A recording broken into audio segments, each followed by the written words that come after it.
大义之人都已放弃大义，文征，你又何苦执着？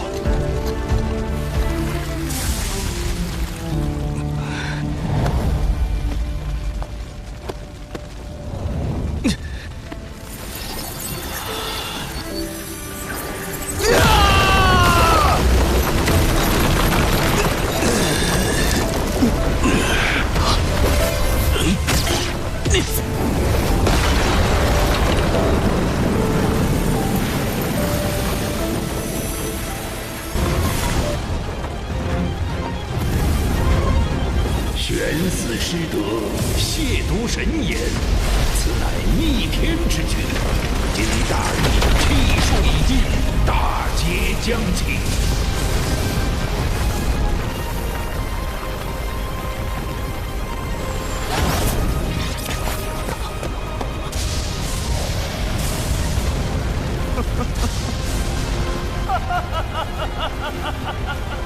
我所有的努力，到底是为了什么？毫不要脸的天道，自导自演了这么一出，就是为了降下大劫。为灵存365名天庭正神，一场封神大劫，使得3650名金星陨落，折损于其中的凡人百姓更是数不胜数。该死的！这封神大劫为什么一定要降临？天道的种种行迹，代表着我此前通过推算得出的胜率和把握已作废大半，代表着原本可掌控的未来变得无迹可寻。今日天道对玄寺出手，明日就有可能对云霄、对灵娥、对赵老哥直接下手。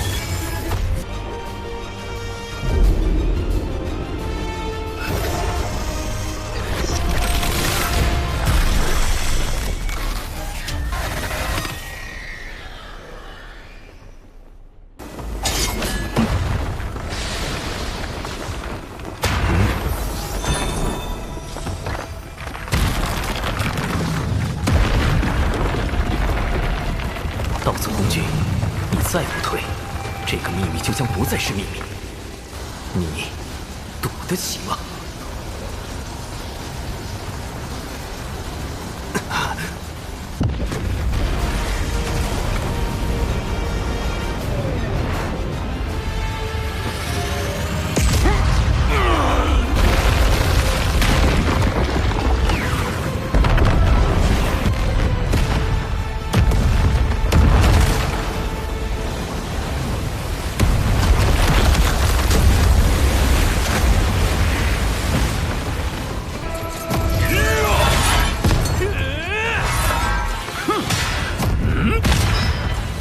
诸位，助我！穿心锁，起！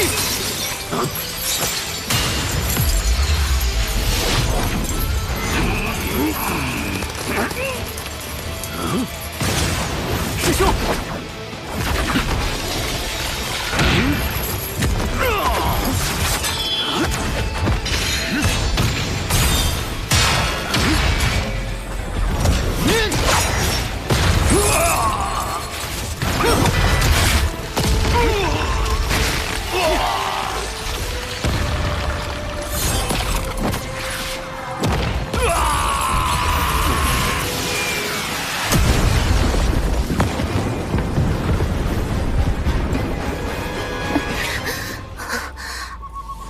还有3道天雷就能成仙了。苍天啊，还要挨3道天罚！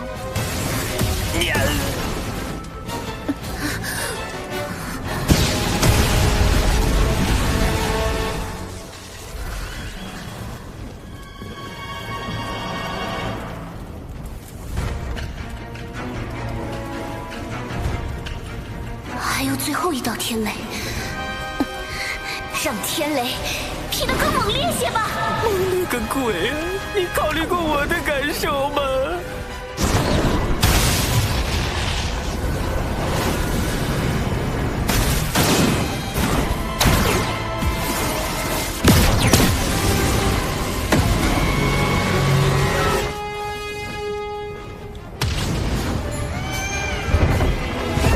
我一定要渡劫成仙！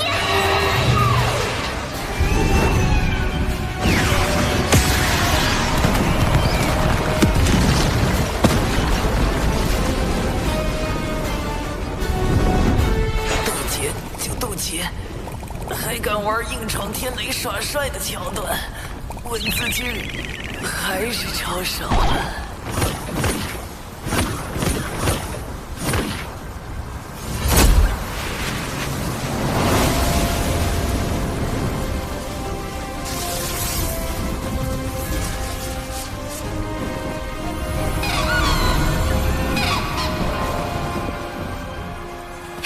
我成功了！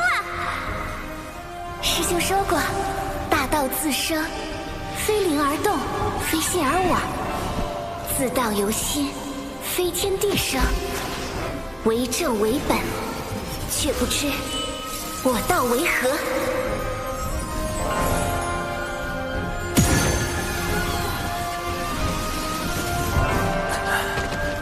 师妹已抄写文字经入道，飞升真仙了。啊，师妹这天劫渡的，真是非师兄啊！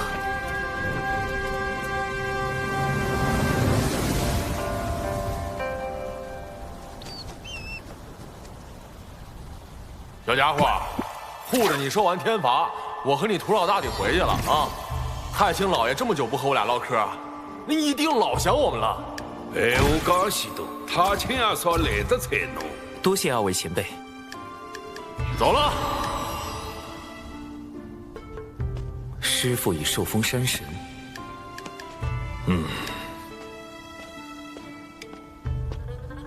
师妹也顺利渡劫飞升真仙，可自行继续历练。幸好有掌门为我掩护天罚之事，我也该继续去南州寻找玉帝王母转世身的下落了。卖包子嘞！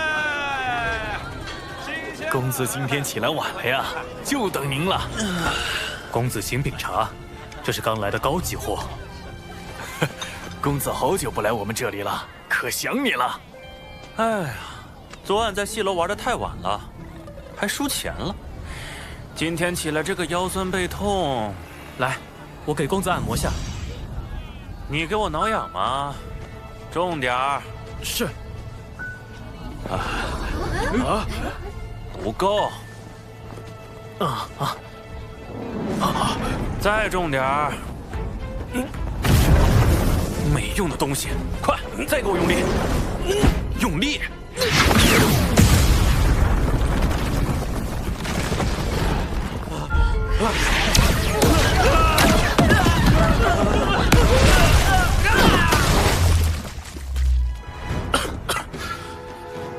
公子，太重了。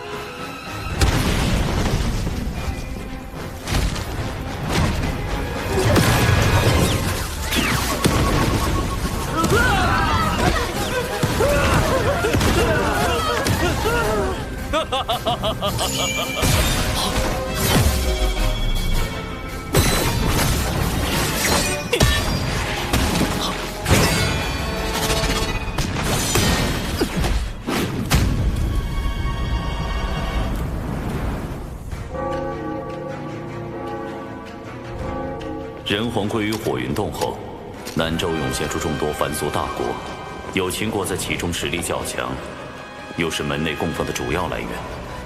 最近有秦国阙州城遭到袭击，掌门命我带门内诸位弟子前去平乱。有妖兽作乱。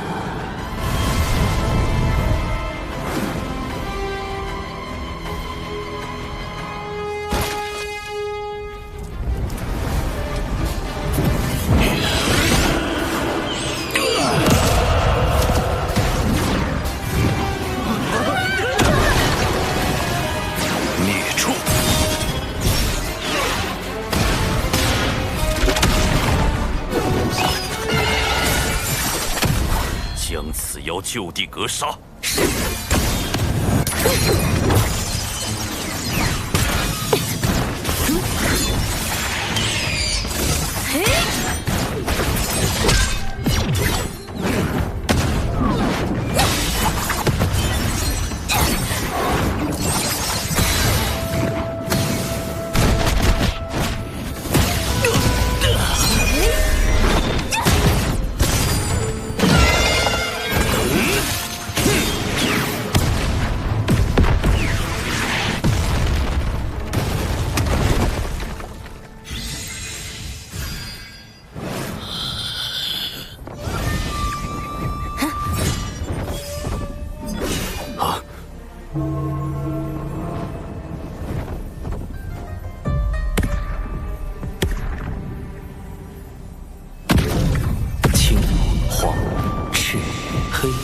白，那难道是五色神光？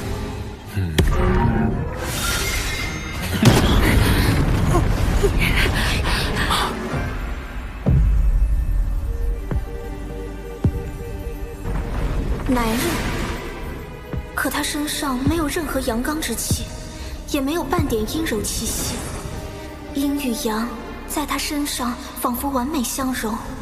此人现身时，那一手挪移神通，已是显露出非凡的道境。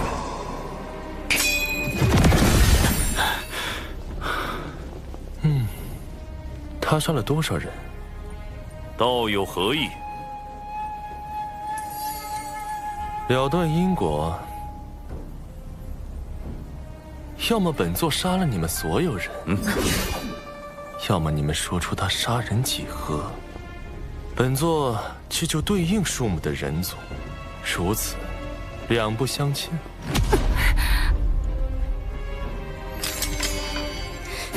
别开口，惹不起。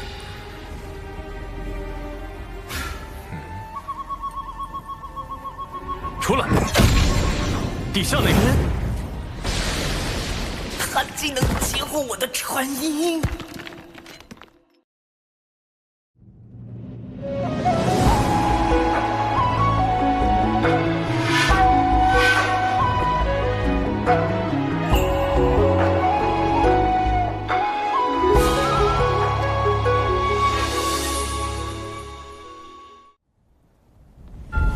孔雀乃天地间第一只孔雀，身上有元凤血脉。他第一次现世是在巫妖大战时，据门内记载，神鸟孔雀自南而来，张口吞人食妖，以此玩乐。后因杀孽太重，惹来天罚惩处，又被大法师现身击败，送归于南。只是不知孔雀后来为何会参与到封神大劫中。但他的五色神光之下，杨戬、哪吒皆非亲离，燃灯路压尽数败退，最后还逼出了圣人法相。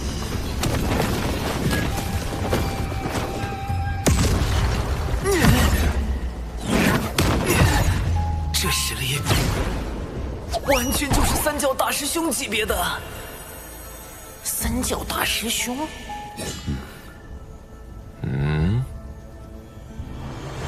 有办法了。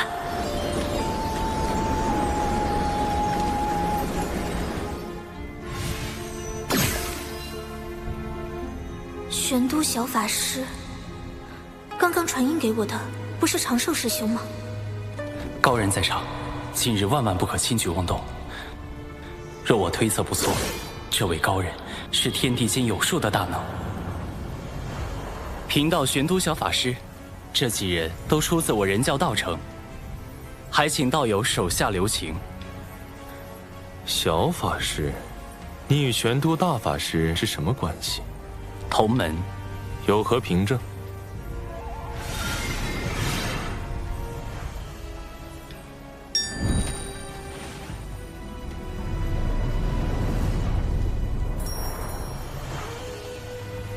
他近来还好吗？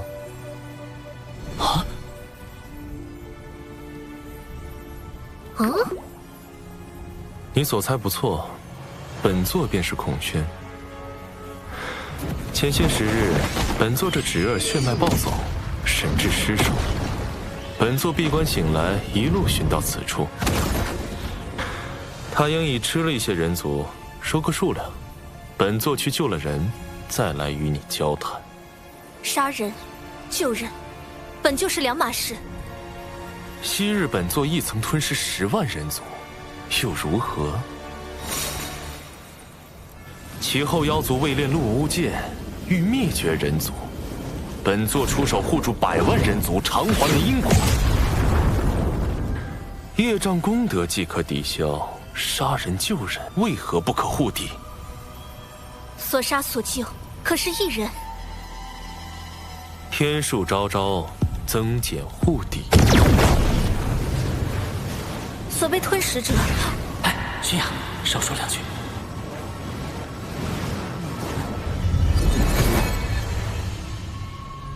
此此要为祸凡俗，已吞食数十人。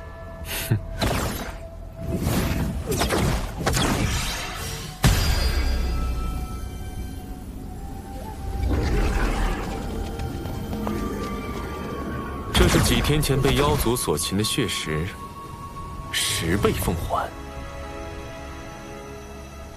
轩呀，你可是这位孔宣道友的对手？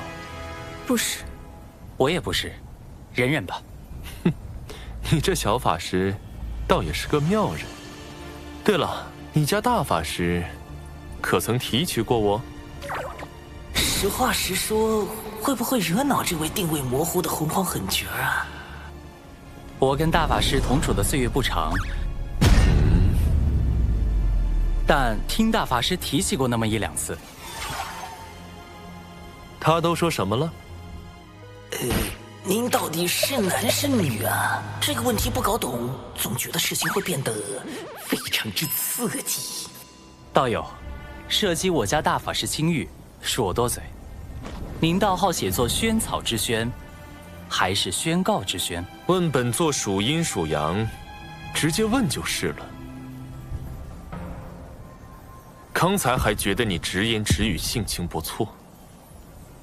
哼，本座此时尚未决定阴阳归属，若非他当年避而不见，我或许已做出抉择。这都行？今日终究是我凤祖之过，此乃传信玉符，本座随时可偿还人情。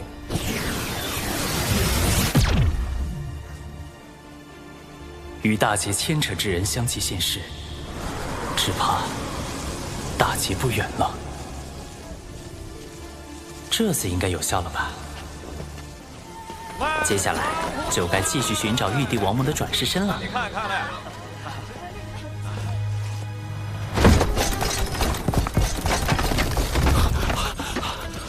少爷呢？在这儿！快救少爷！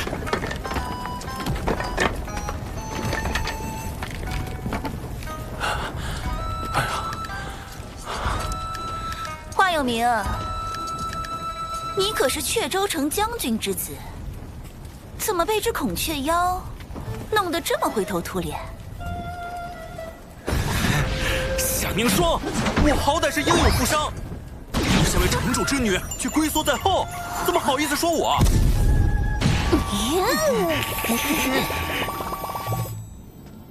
殿下，适才异象出现在南州有秦国。哼，昊天，这次我一定让你归不了位。恭喜老爷。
你这没出息的逆子！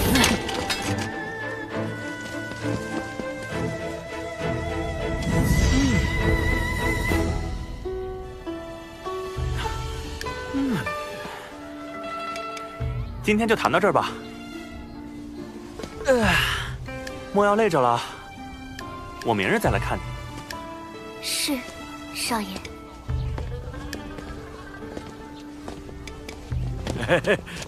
华少爷，您什么时候把莹莹纳回府中啊？本少爷听个曲儿，就要把弹曲的带回家。那爷来你这多喝几杯茶，是不是也要把你这茶楼盘下来呀？华少爷您别误会，小老儿只是……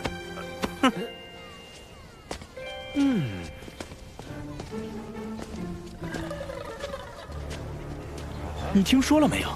最近阙州城来了位特别厉害的仙人。我知道，听说这位仙人早已得道，劝诫年轻人时脑后现出金光，还能让赌鬼改过自新，开始崭新人生。仙人还坐在花楼前讲了2天2夜的道理，讲完这花楼直接就塌了。花楼掌柜善心大发，允许花楼姑娘赎身离开。何止啊！这位仙人走过之处，死鱼变活，枯井生水。仙人席地而坐，就能地生花朵；抬手一招，就会引来漫天飞鸟盘旋。仙人还拜访了阙州城最有名的书院，一场辩论让几名老贤高呼老师，仙人自己却不计声名，飘然而去。哎呀，若能拜入这位仙人名下，可巧了。仙人说与阙州城有缘，要落脚在此开课收徒呢。仙人还说了，他不收学费，不收礼物，唯有一条，就是只纳聪慧灵敏之弟子。这么厉害，只纳聪慧灵敏之弟子，那不就是我吗？来了，真的来了，真的呀！人生太短，天地太大。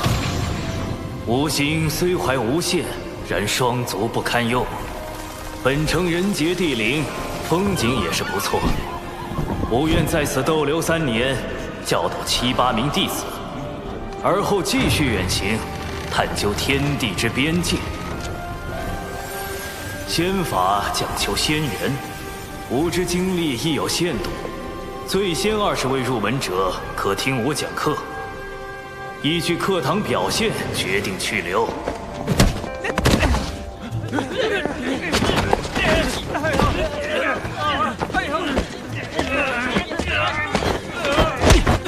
冲什么冲？敢仗着自己家里势力抢先进去瞎占名额的，少爷我见一次打一次。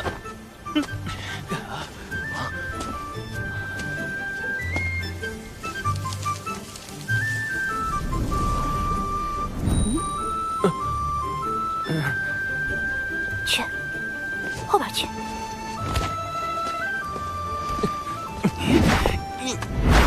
你要打我吗，小明明？本少爷不跟你一般见识。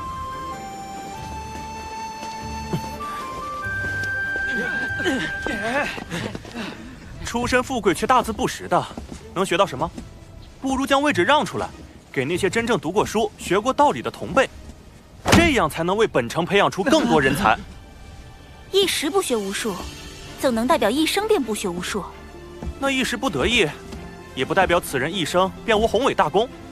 华有明，你这般离经叛道，是要被华将军吊起来打的。哼，本少爷何惧之有？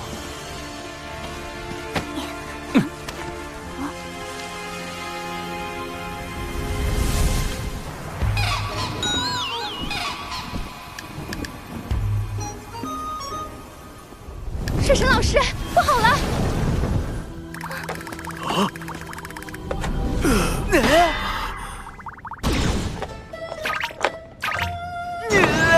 这么多姻缘线，玉帝转世神，这都是哪儿招来的烂桃花？但玉帝历劫的命数由天道所定，我不好贸然干扰玉帝的感情生活。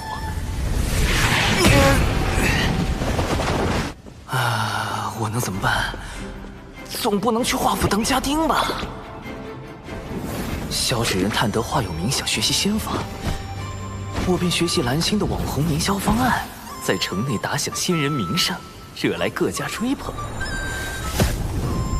接着放出要收徒的消息，引华有名夏凝霜在内的诸多学子前来报名。好一个权贵贫寒之辩！这位公子如何称呼？华有名，家父是本城守将，我今后也要做守护此地的将军。少将军，寒门也好，贵子也罢，来日能否造福一方，终究要看心性品行。随我来吧。至于去前20人听课，则7、8人教学，那当然是物以稀为贵，饥饿营销，才能彰显我这高深莫测的仙人身份。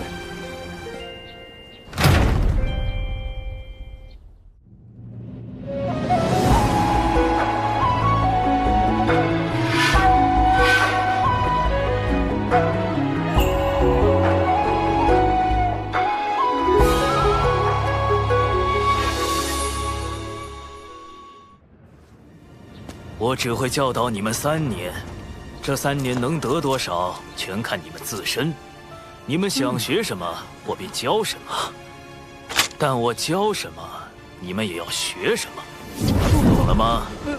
那我要学这世上最厉害的仙法。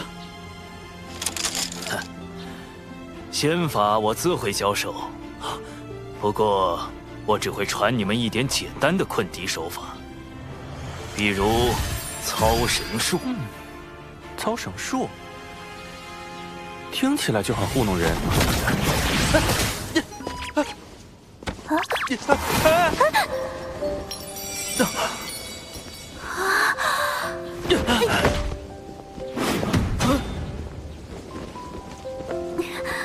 呆子，你还不起来？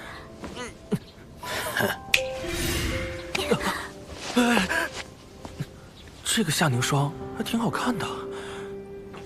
不对，以前我午睡，他往我被窝里泼水；我捉蟋蟀，他把我推进泥坑；我走路，他把我踹进池塘。他这么可恶，我怎么能觉得他好看？你说什么？我说你挺好看的。别误会啊，我是说你鼻孔里的那2根毛发。华有名。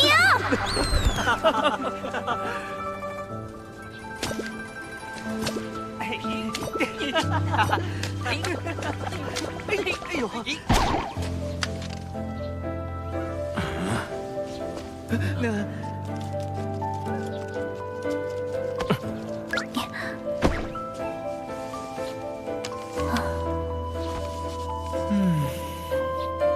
生来往，莫管闲，先已故，难争先。欲不平，思自立，遭难事，须自省。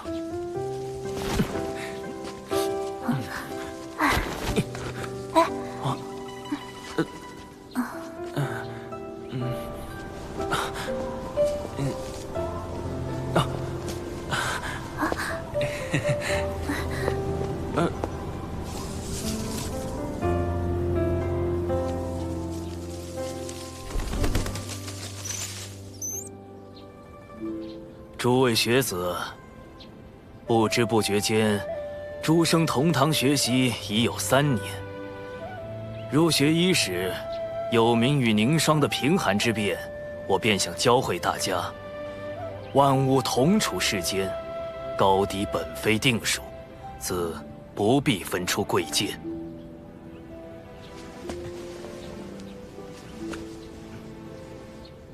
高者许会跌重，低者亦能登攀，要我们心存敬畏，却不曾告诉我们，若登攀者追名逐利，跌重者心生怨恨，届时又该如何自处？接下来，该由您自己来寻找了。3年期满，我也该再次启程游历。临行之际，吾各赠诸位学子锦囊1只。若日后心有迷惘，可将其打开，也算全一场师生缘分。敢问先生名号为何？我啊，就叫穆清华吧。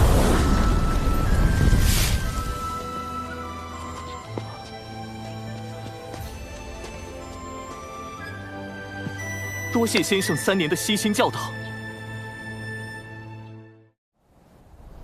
南州各地不断有异象发生，想必是水神故意混淆视听，阻碍我们追查玉帝王母转世身的下落。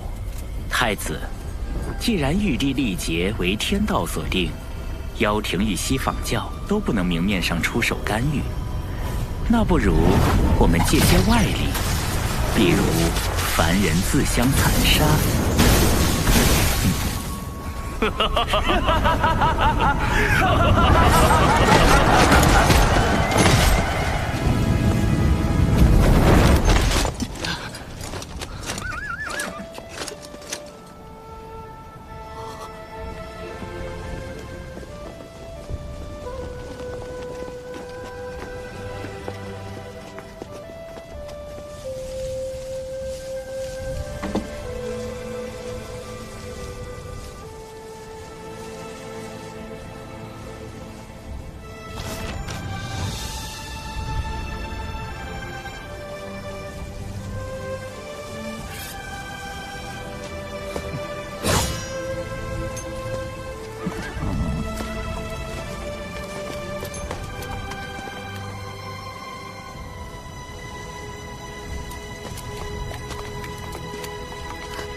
凡间硝烟四起，父王只身投军，当真无碍吗？玉帝陛下与王母的命数由天道所述，凶吉祸福，皆是注定要自己去历经的。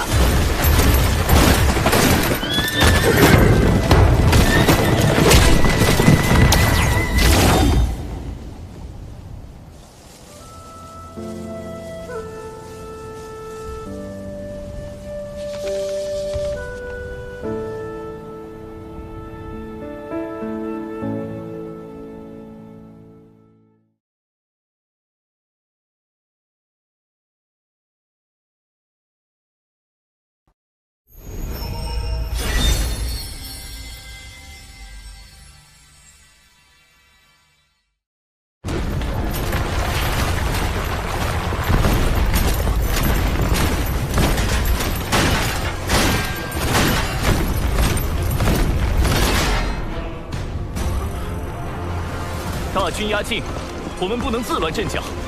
我会向城主请命，领兵迎战。是。但当务之急还是撤离百姓。撤离之事交给我。战场刀剑无情，我等你凯旋。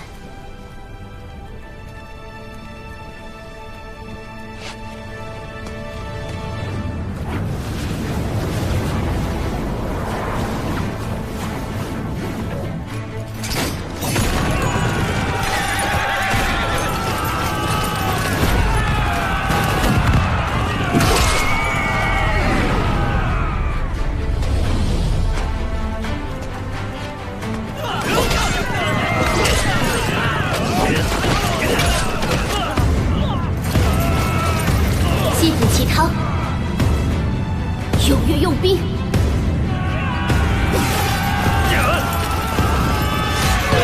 今我阙州将士，誓与城池共进退。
险，父王母后此战为胜，为何会有倾城异象？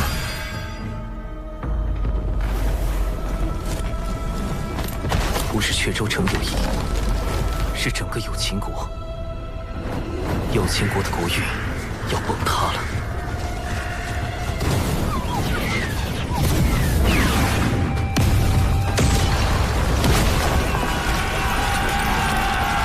所有人，死守有情国！是。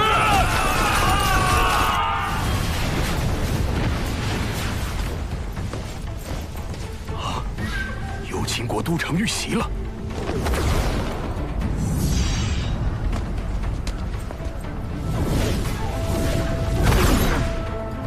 有情国有多大？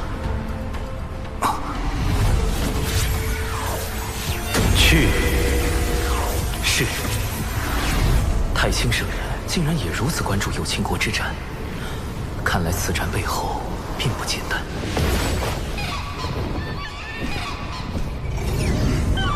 这个玄雅，嘴里喊着什么？这是他身为有情国之人该做的。请门内在下决断时，勿考虑他的凡尘身份，就自己跑去有情国了。唉，雀丫头，有情国危难之时，我们怎会坐视不理？你别太着急了，毕竟小九也跟了上去。哎呀，就是因为有小九在，才更让人不放心。掌门。有情国战场目前只是凡人之战，敌国背后的大仙宗还没有加入战局。按俗世规矩，我们也不可随意插手。我们抵达有情国，只是提供法宝、符箓相助，何来插手一说？况且，对方暗地里的小动作也不少。如此来势汹汹，道威仙宗恐怕另有所图。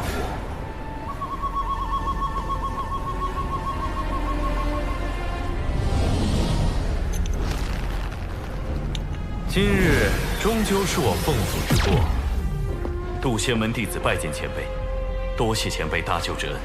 不必多礼，你们先去安顿凡人。玄雅，随我来。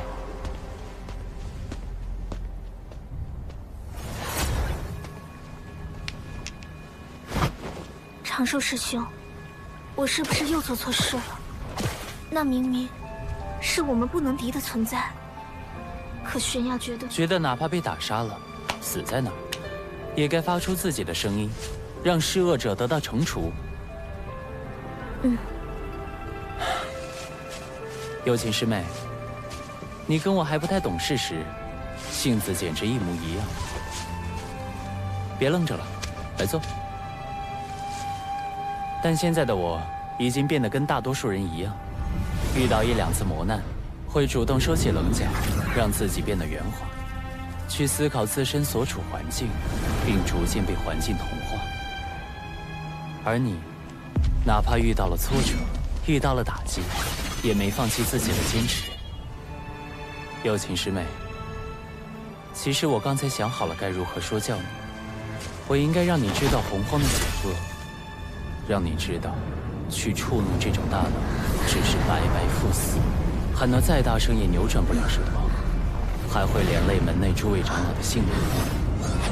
我想提醒你弱者的生存法则，提醒你做事要讲究方法。可话到嘴边，突然发现，我只是不想承认自己曾被环境打败，又去告诉一个敢去挑战环境的人，他必须跟我一样认输，如此罢了。听不懂吗？在夸你。师兄是说我很顽固吗？不，你这不是顽固，你只是有些头铁。我是化身在此地，死了也无妨。但诸位同门、阙州城的百姓，甚至整个有情国的存在与否，都在那位前辈的一念之间。如果有毒继续今天的头铁行为，迟早会给渡仙门招来大祸。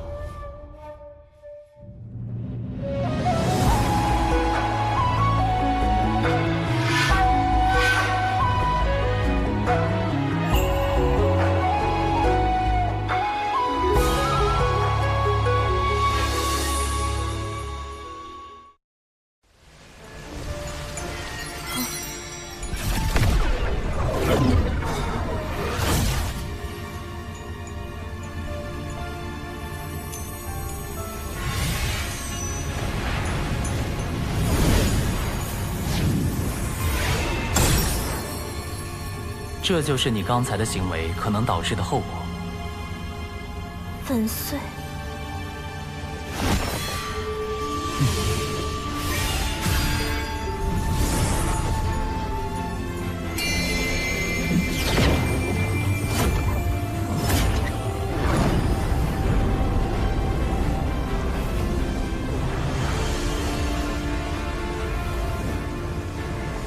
想到了什么？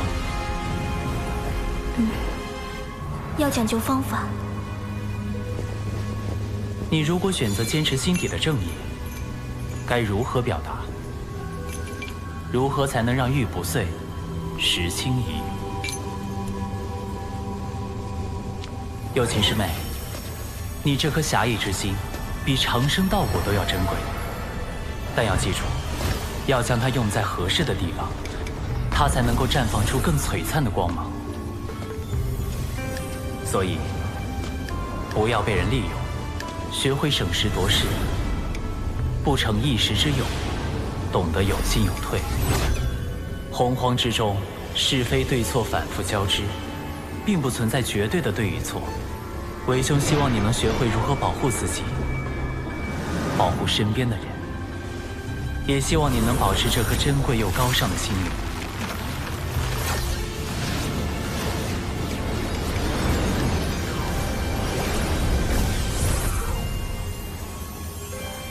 今日是玄雅鲁莽，险些将各位同门置于险境。回去后，自当请掌门责罚。玄雅，你被毒射了。玄雅，久久师叔，可是在挂念有情国之事。入门时，本就应该忘掉凡俗种种。此时弟子凡心未定。是啊，玄雅，谁还能真的不管自己的生身父母？只不过你父母与其他人的父母不同罢了。师叔，我以为你是来拦我的。拦你作甚？都到这节骨眼了，能回去还是回去吧。放心，有我这师叔在，一定护你周全。师叔送我抵达有情国之后，不必再。凡人之战，毕竟不适宜宗门插手。我不想让门内为难。你这说的是什么话？我怎么可能？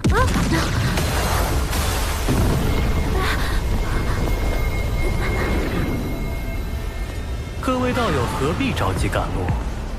道威仙宗的人，长老，道友若就地返回，并告知贵门掌门将有情国这块地皮相让，我等自会将你渡仙门诸位送回。为了争夺仙门资源，一个中州仙门都跑到南州来抢地盘了。迅风。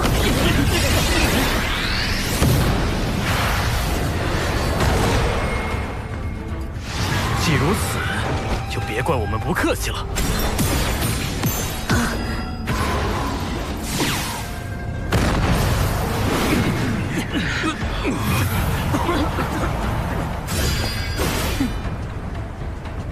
快去有情国，这里我顶着。多谢师叔。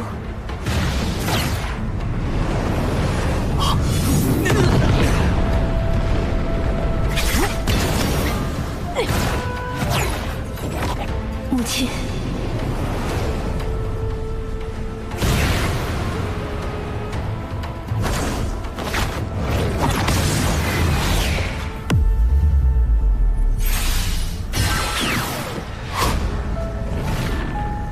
人呢？这两人真叫人不省心。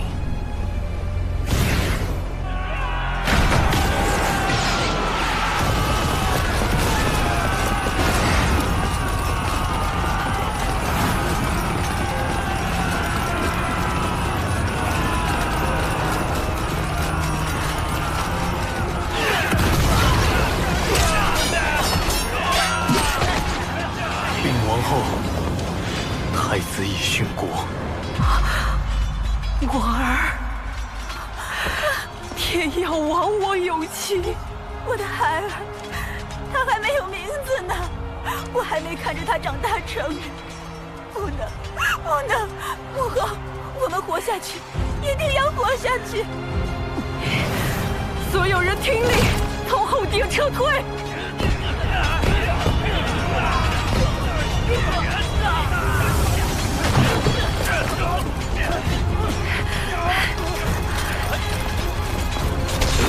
在那儿！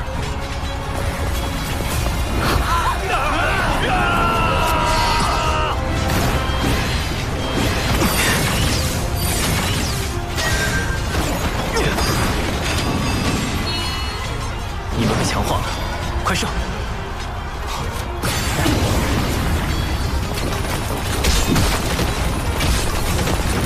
援军来了！有秦国阙州城城主之女夏凝霜，有秦国阙州城将军华有明，前来救驾！好，好！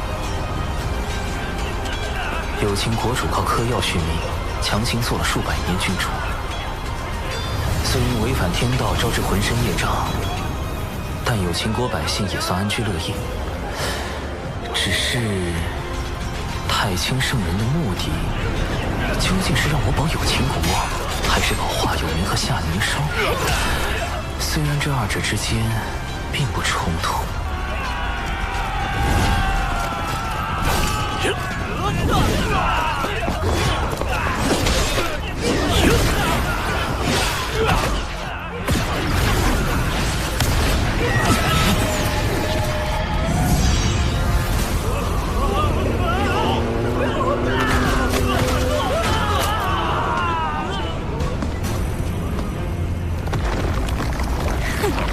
不要放走有秦国半个魂魄！我要让他们求死不能！师兄，你怎在此处？有秦国之战背后有道威仙宗出手，师兄莫要涉险，还请速速离开此处。我有遁法，不必担心。不如咱们细细谋划，稳妥些救出。师兄，我是有秦国公主，理应为护国而战。师兄毕竟是渡仙门门人。又来了，又来了！你是不是又要说，我不想因此牵连门内，还请师兄勿要多劝？上回对峙孔宣的时候，我和你说的那些话，你都忘干净了？你我既是同门，也为好友，我怎么可能看你陷入此地不管？可师兄，我虽在门内修行多年，但仍不忘我是有秦国的子民。今日，我不仅仅为我的亲人而战，更为我有秦国子民而战。前路凶险，敌人过于强大莫测，我自安于天命。但请师兄不要牵连在内，你我都改变不了今夜之事。若师兄执意相劝，那你我今后不做好友也罢。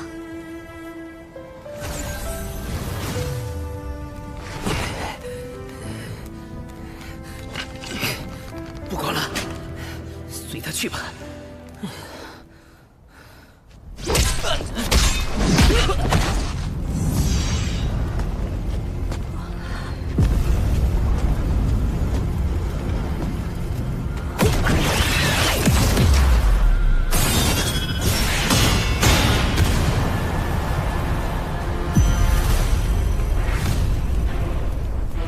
友情悬崖，你终于来了。你可知今日是谁灭了你们有秦国？是我！当年也害死人妻，我筹措多年，就是为了今天。为了一个元清，不惜覆灭整个有秦国，只能说明一件事：袁家所谓的复国大业，根本就是一场彻头彻尾的错误。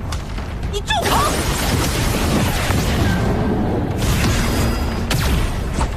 剑！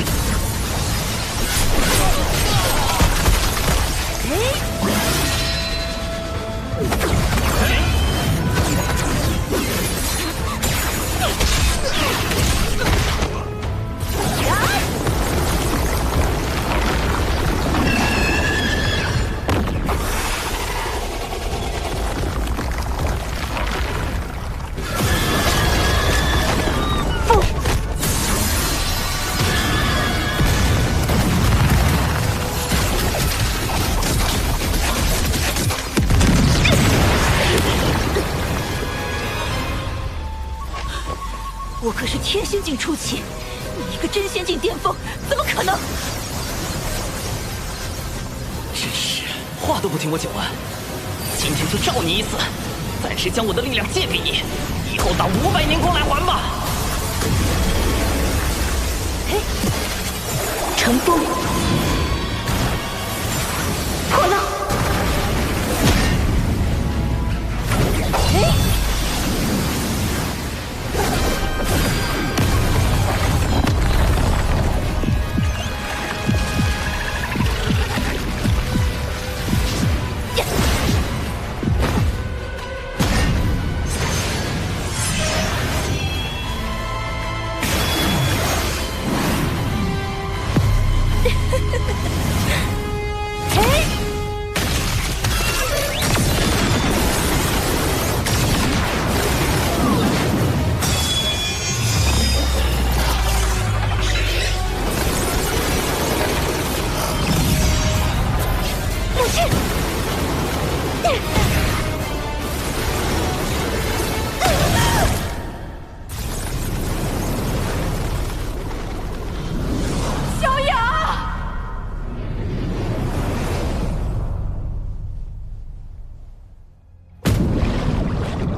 为什么偏偏在这个时候？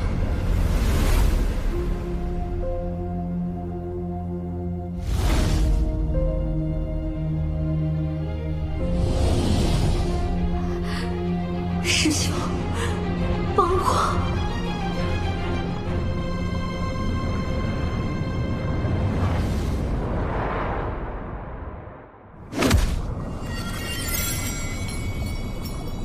我在。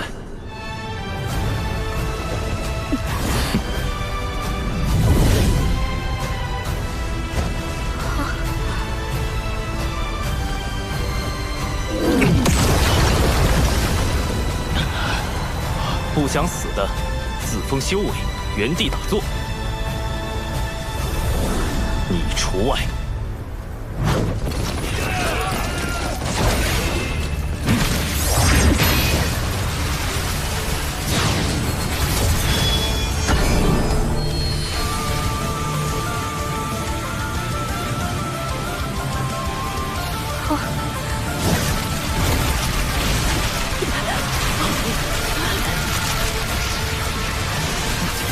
自言不认，遮天蔽月。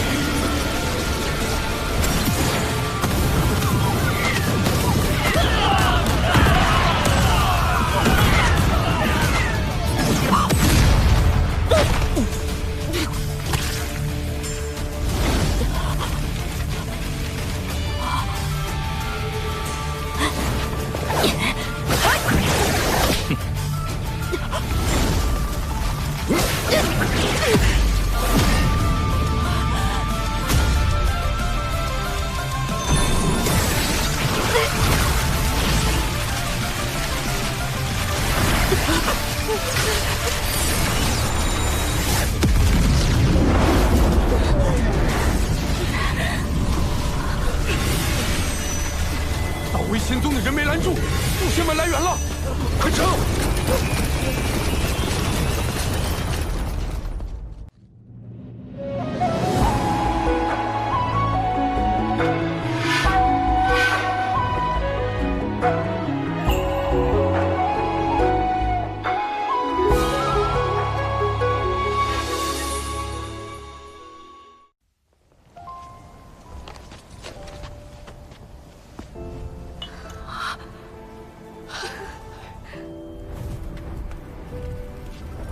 面甲女既已殒命，她一族后续之事，你想如何解决？他与元清意图反叛，死有余辜。但追究其族人，只会令他们徒增恨意。有情国已是如今模样，又何必继续下去？玄雅，本师叔来救。啊？怎么打完了？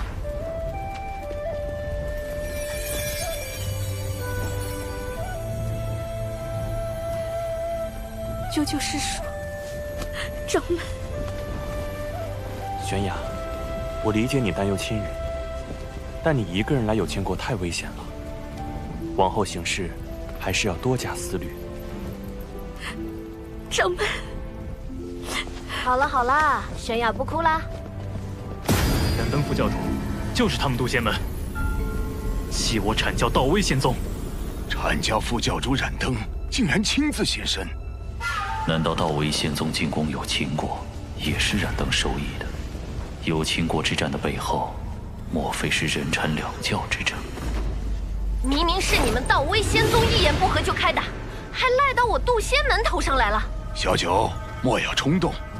燃灯副教主，渡仙门与贵教道威仙宗之间必有误会，还请副教主。贵门后辈性情暴躁，既有误会，不如进我这灵鹫灯中静坐调息一番，还望贵门勿怪。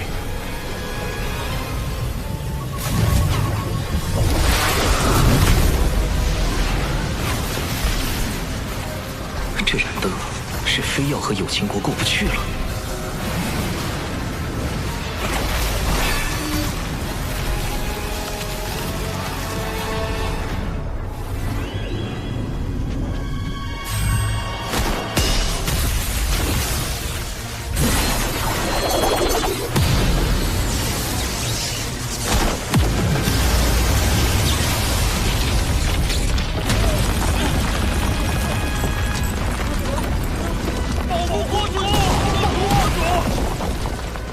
副教主的乾坤尺果真厉害，竟能引动天地间乾坤之力。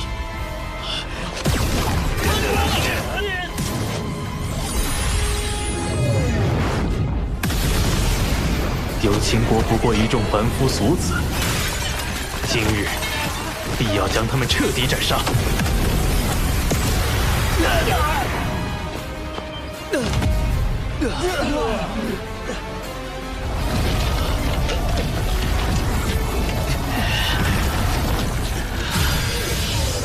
天资之人，震锁乾坤。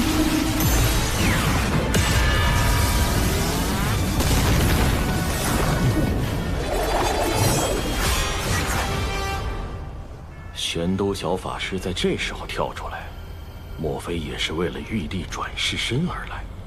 如果是因人阐两教之争，燃灯不必非要将有情国之人赶尽杀绝。但若他是冲着玉帝转世身而来的，那一切就都说得通了。妖庭与天庭之争，才是这场战斗的关键所在。有情国主身负业障，我作为阐教副教主，自当遵从阐教教义。小法师，莫要为难我。这好说，您到线下便立刻将有情国主击毙，全当送副教主一个人情。师兄，放心，他不会答应的。既能保住有情国的无辜子民，又不违阐教教义，如何？啊！杀他有什么用？满身业障的有情国主，怎可能是玉帝转世身？好小子，在这儿给我下套！哎呀，小法师心怀苍生大义，实在令我动容了。实不相瞒，我也存了惜才之心，有意将有情国子民带回我教悉心教导。悉心教导，我看是一网打尽吧。这燃灯，宁可错杀100，不放过一个，好歹毒！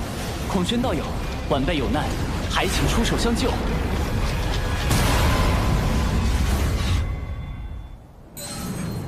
这就来。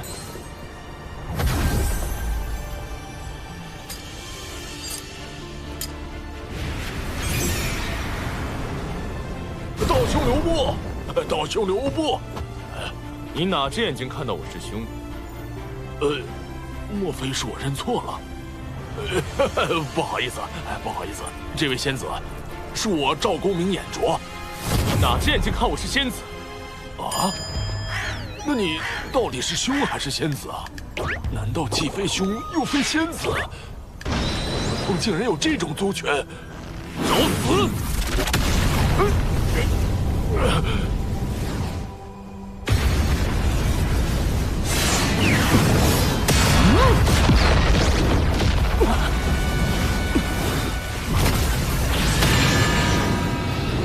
燃灯的乾坤池，不愧是能在封神大劫里击退赵公明之物。如今的我根本不是对手。轩哥，轩姐，轩哥姐，快来救救孩子吧！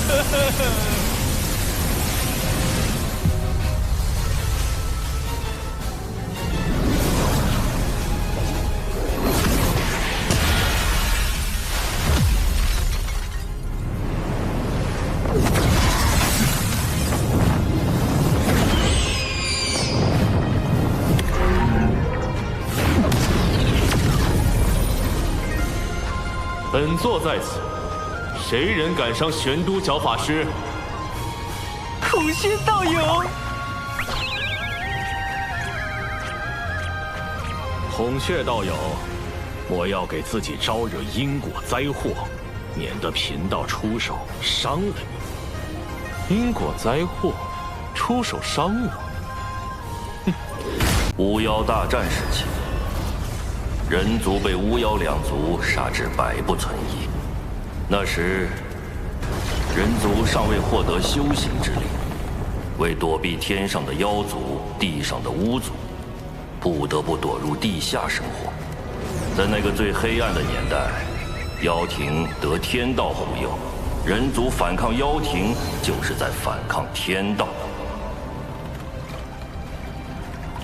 他们是人，他们都是自上古活下来的人族精锐。当年燧人兄麾下破开妖族周天大阵，将妖庭打落的最强之军。燧人兄为了获得与巫妖抗衡的力量，堕入魔道，10万将士追随他一同入魔，10万魔兵鏖战巫族，诛灭妖庭。水神今日究竟为何而来？闪灯，区一个灵官将罢了。远古时提着一盏棺材灯，四处骗吃骗喝，如今倒是摆起了阐教副教主的架子。孔雀妖休得嚣张，贫道今日必收了你！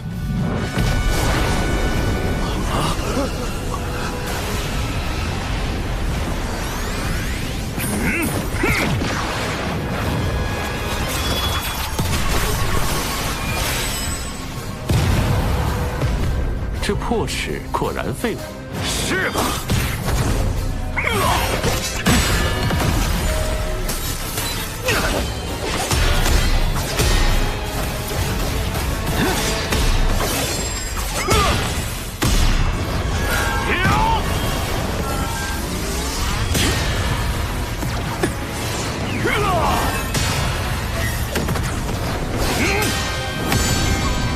池中环宇，两外乾坤。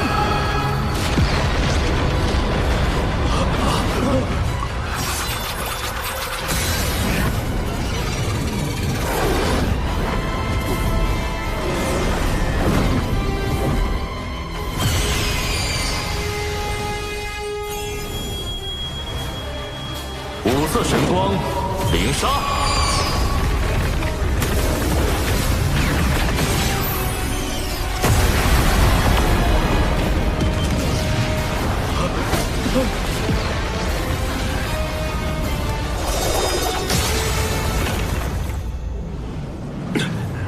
一把破齿，还想伤到本座？孔雀妖，你这是打定主意要投靠人教，不惜与我阐教为敌。阐教好大的威风！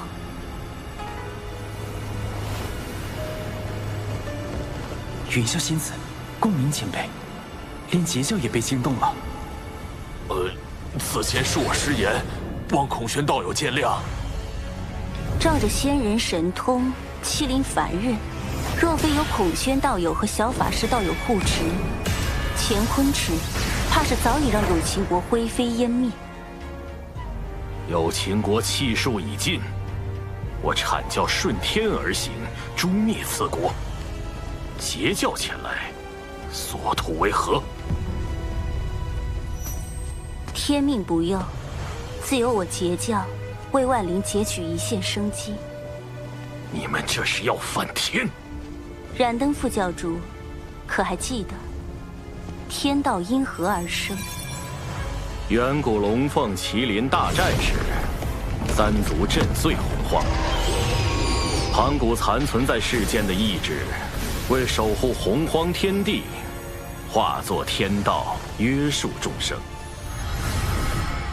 可见，守护之道才是真正的天道。既如此，燃灯副教主该与我们一同护佑有情国才是，何必倒行逆施？你，如今已非远古，若天道危害到生灵，吾辈自当反之。众生须受约束，为何天道便不可约束了？约束天道，有意思。说得好，有情国之事，我截教管定了。阐教已公然与人教打对台，若是执意与截教为敌，在道门三教里同时得罪两教，只怕会背上分裂道门的罪名。这个罪责，燃灯担得起吗？截教今日所言，贫道记下了。待贫道禀明元始天尊，阐教自会来找截教讨个说法。这3个关于天道的问题，既点明了修道之人理应守护苍生的真谛，也驳斥了阐教副教主仗势欺人的虚伪。云霄仙子当真厉害。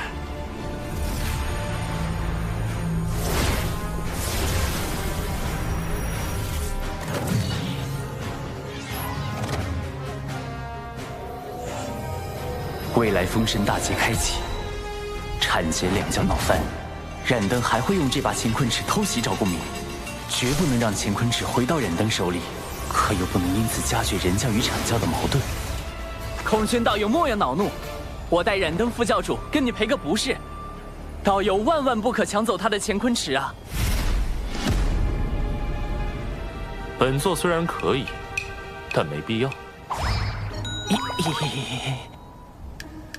行吧，看在玄都的面子上，再帮你一回。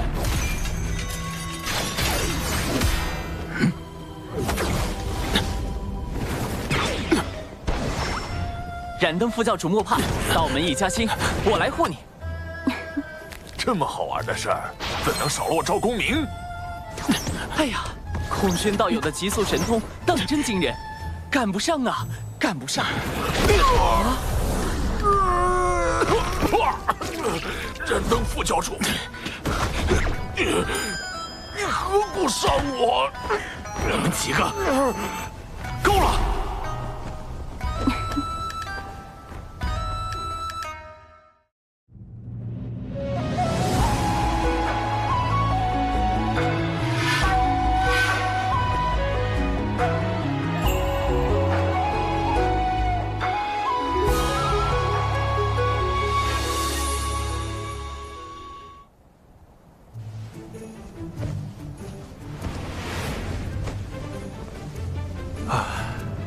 原来我们和真正高手的差距，根本不在修为。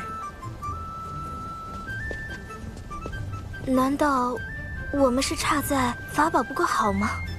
不，我说的是谋算之道，以及对脸面的割舍。这主要是靠天赋，修行是修行不来的。如小法师与公明前辈这般，才是真正的不战而屈人之兵啊！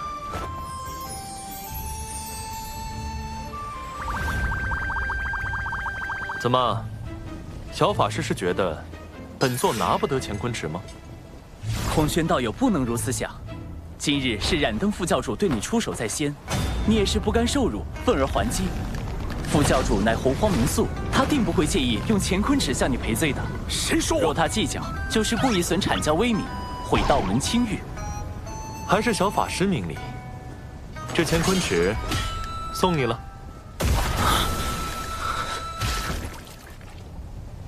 幸得道友信任，我今日便做个合适之人。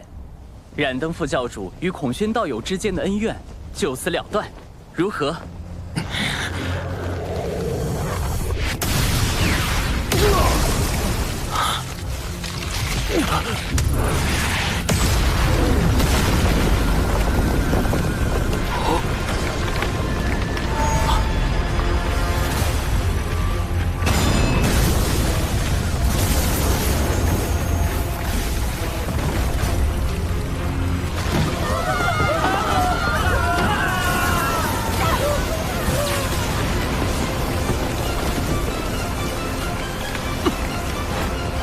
怎么回事？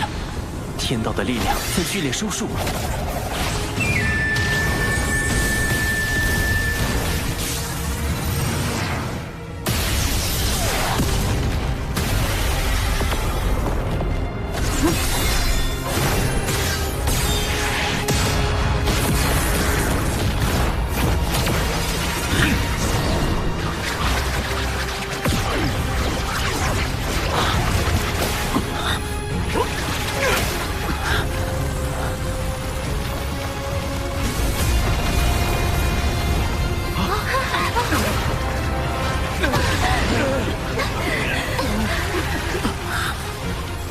我体内的法力好像不见了，这是天道之力所凝成的枷锁，仙人一旦被它锁死，就会法力尽失。天威发生了异动，那是天谴。师尊，天道似乎在警告我们。近来天机紊乱，1、2千年内大劫必至，你与公明需做好准备。阐教圣人，原是天尊亲自出手了。劫运有变，归山。连圣人都避之不及，天道到底想做什么？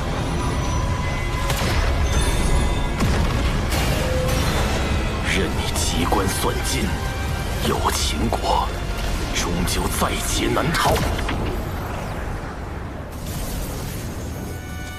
有秦国不过是凡俗一个小国，怎会令天道如此震怒？这个国家非往不可吗？天命所至，必有深意。无论圣人还是天庭，都不可干涉，否则就是与天道为敌，这可是天谴呐！圣人不能违抗天道的剧本，所以让我去吗？请不来天兵，请不来圣人，我还能做什么？眼下只有最后那一线生机了。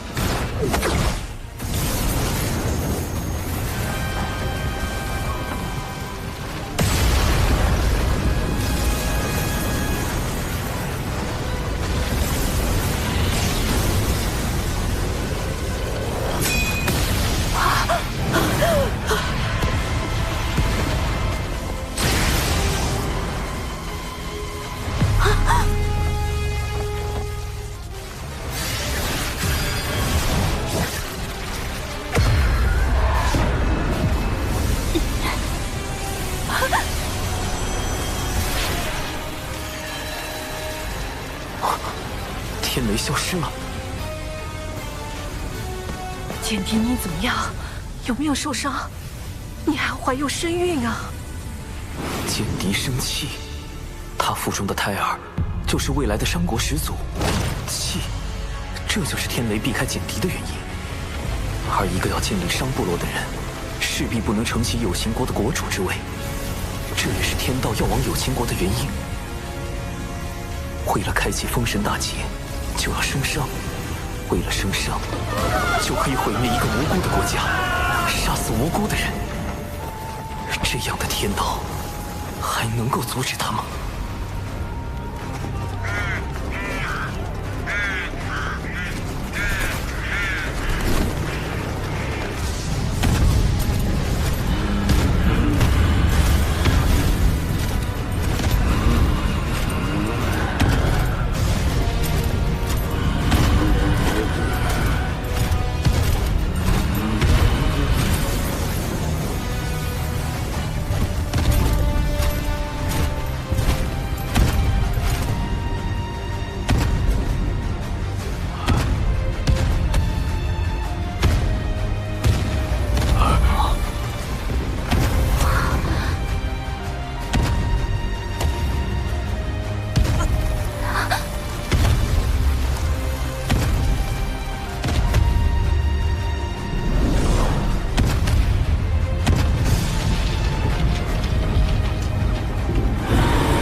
人族魔兵踏破苍穹。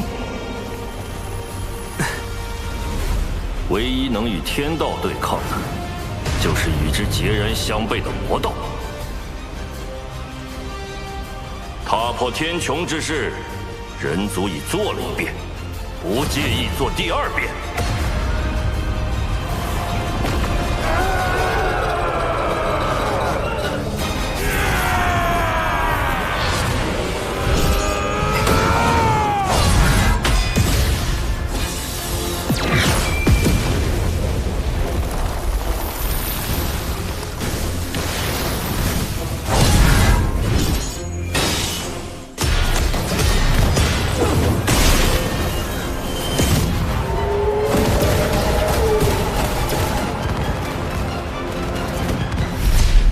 大战过后，10万魔兵只剩下3623人，他们的魂魄受魔气侵蚀，已经失去了一切情绪和感知，只知遵循燧人兄的战斗指令，护卫人族。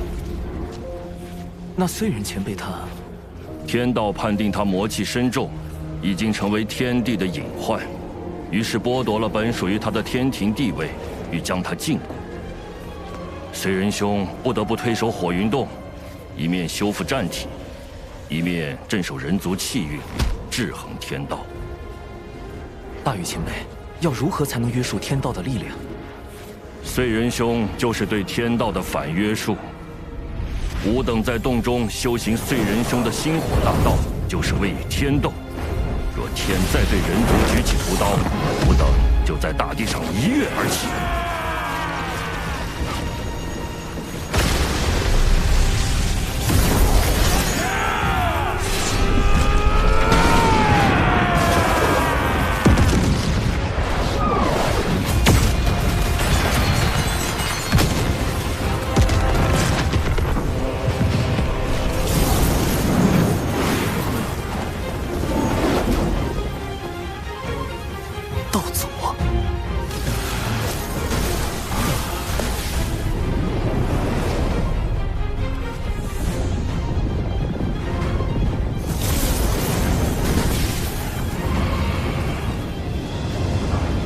人族魔兵，万年见面了，燧人兄伤势如何？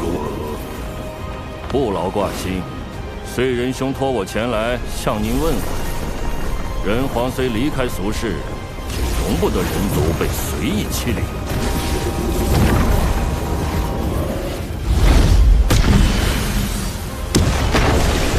不对，若燧人前辈当真无恙，他定就亲自带着魔兵来了。这样下去，如果道祖执意出手，再加上道祖的6位圣人弟子，局面将被人皇分上两手。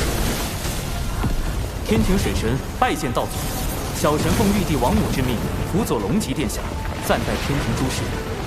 今日见有情国国主逆天续命，国运将尽，特来为有情国之人寻一场机缘。机缘何在？小神见此女颇有慧根，想与她腹中胎儿一道天命，让她与她的后人带领有情国移民，再立新国，定会比现在的有情国更为昌盛。天道不是想生商吗？若将有情国改建为商国，岂不是能变相保下有情国的人，保住人族的利益？人皇们也就不会再与天道起冲突。你可愿结下3道仙契？契一，新国任何国主若违反天命，便魂飞魄散。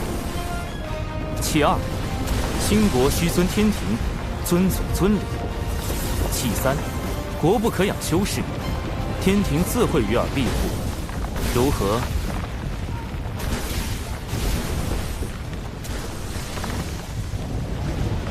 简狄谨遵先人旨意，今日得仙契，护佑我有情国一脉。简狄愿将傅胎儿命名为契。商国始祖契，果然，一切都会按照天道之意进行。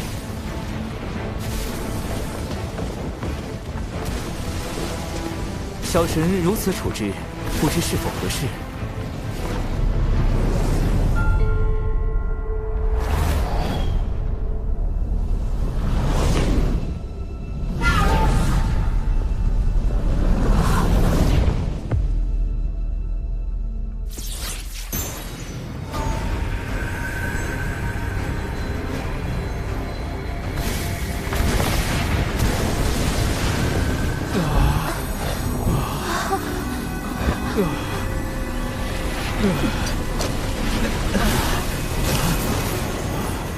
玄鸟孔宣，将赴兴国百年，尔等须以兴国图腾，感其恩德。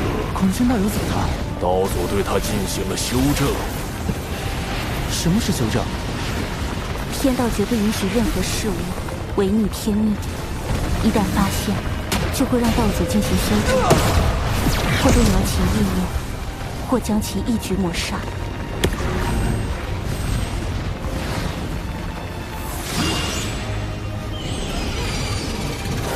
孔宣，带他们向东去。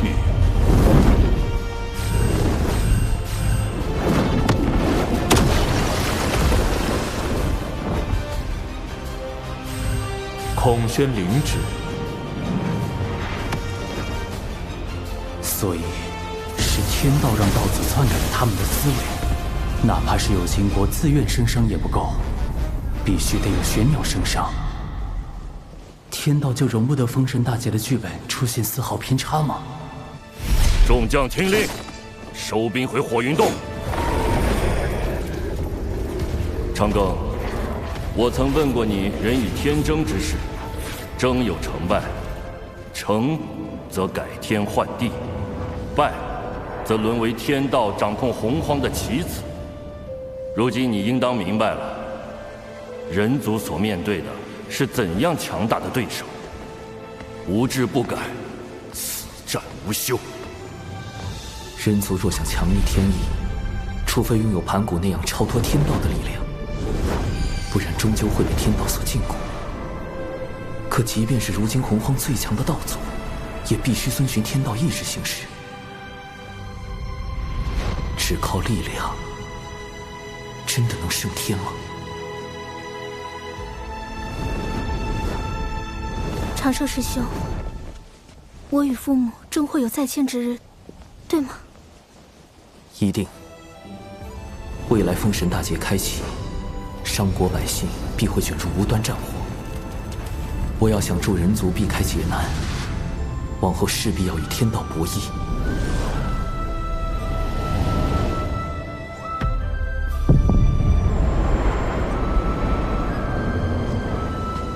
我为棋子，亦可为执棋者。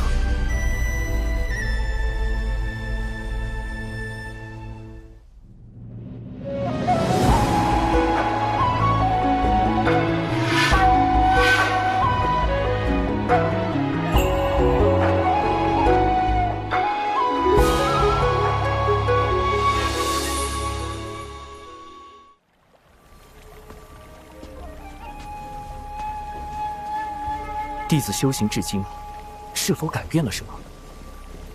是。弟子如今是否在做某些判断时，已被天道影响？无需自疑，道有其中。也就是说，天道对生灵的影响程度是有限的。谢圣人点拨，弟子心安了。天庭重中之重，请记。什么叫重中之重？难道哪怕牺牲道门的实力，去快速填充天庭、完善天道，也在所不惜？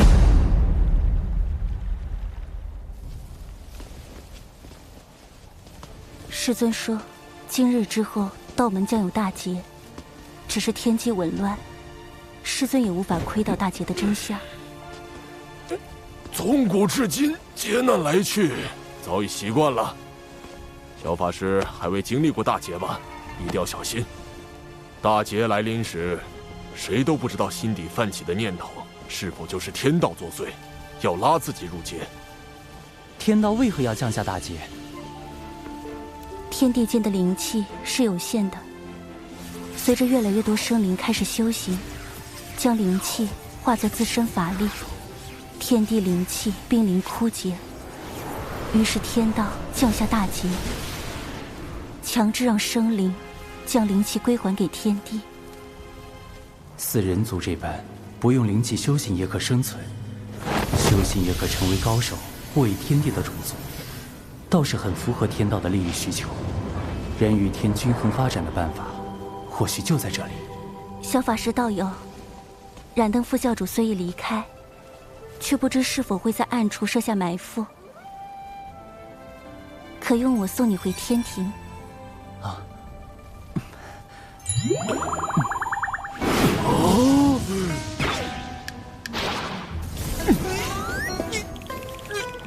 你们这小子当着我的面把水神老弟相救，胆子也太大了，这可不地道啊！水神老弟，你可长点心吧！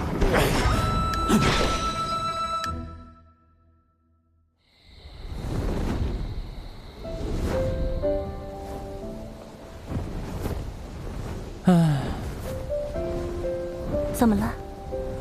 今日之天谴，让我想到了此前的天罚。我怕是得到了天道老爷的关爱。渡劫遭天罚，炼纸人遭天罚，如今又遇天谴，逼得我是皮开肉绽，但只能感恩感念。可见道友的实力大有增益，才引来天道的关注，当为你贺喜。道友一向思虑周全，却也太过耗费心神，偶尔也该放松些才好。仙子也知，我修行岁月不长，到今也并未达到那般高深。我怕，若有天自己推断之事发生，却又无力阻止，只能时刻去想去算。你最长的一次想，持续了多久？17年。是为了何事要想这般久？道门。若是道门之事，我亦是道门中人。如果道友不介意，日后我可与你一同想。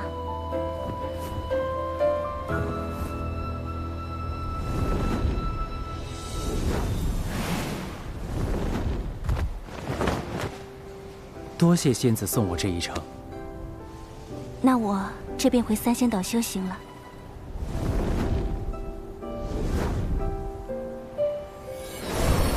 我们每500年见一面，可吗？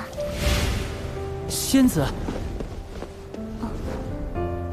那个，我们此次会面是事出有因，可否不算在500年的计数内？自然。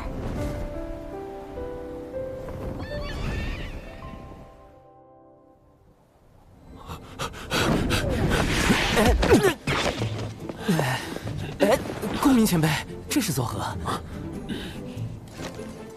水神老弟，你不知道，人家有个小法师又和你抢我大妹，再不抓紧时间找你们天庭的月老帮忙，你可就没戏了。大劫都快到了，现在是在意这个的时候吗？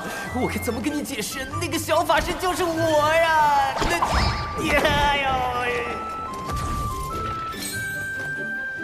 月老掌管姻缘，每日都与姻缘打交道。这洪荒天地之中，想必没有人比你更懂姻缘之事了。略懂，略懂。他懂啥？他就是被玉帝放在这里看管相思树的，一个几万岁的纯阳天仙，他能懂啥？月老，事情是这样的。你听我说，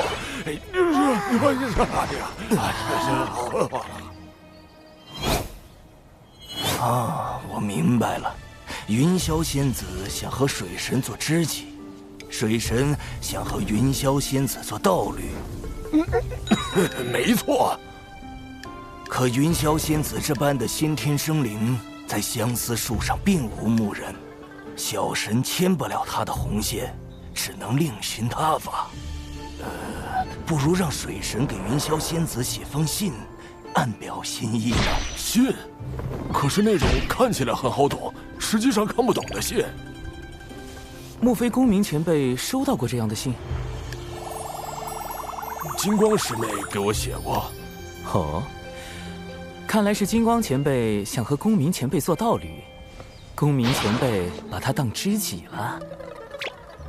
金光圣母在封神大劫的故事中，死后上封神榜，成为天庭的殿母。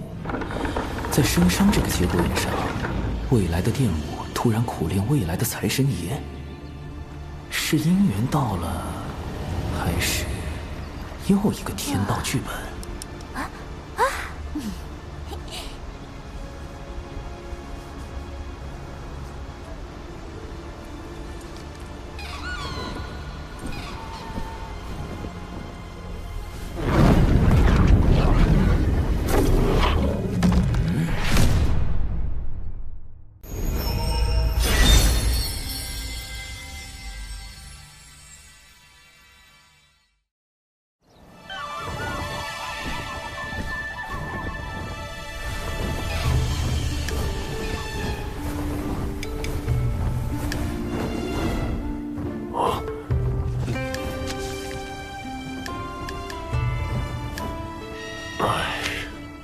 这已是金光师妹最近送来的第3封信了。莫非道友对金光道友无意？我素来将金光师妹当作同门看待，别无他意。可是我每想开口拒绝，她都用那种热切的眼神注视着我。狠绝的话，我根本说不出口。公明前辈，你何不也写信给他？好主意，以后你别老叫我什么公明前辈，叫我公明老哥就成了啊！好，公明老哥。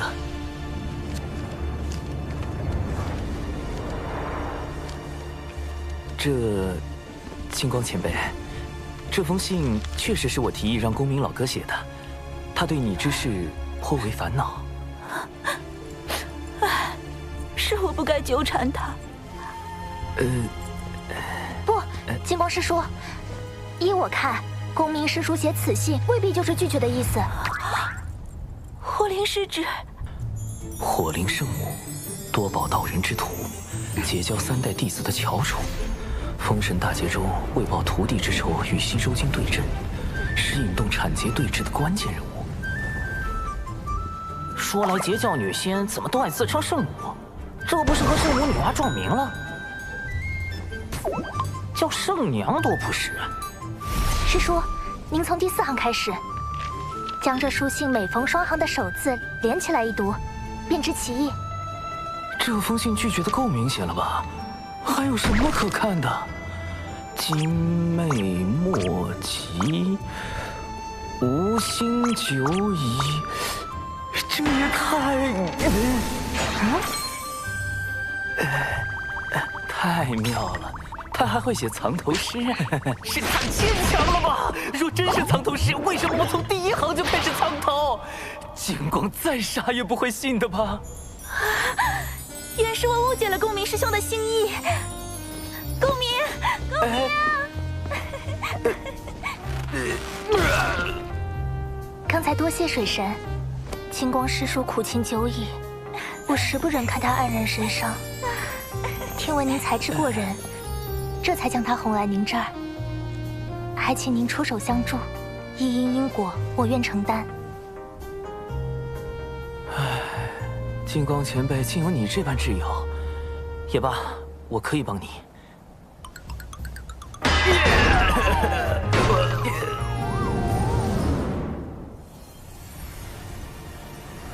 小地藏，你外出历练可算是回来了。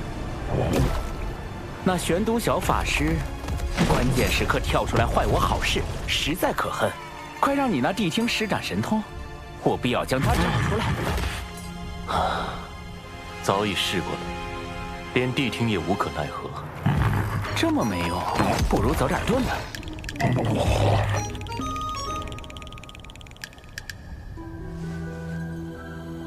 今日到门内，似有情感纠葛，或有可成之计。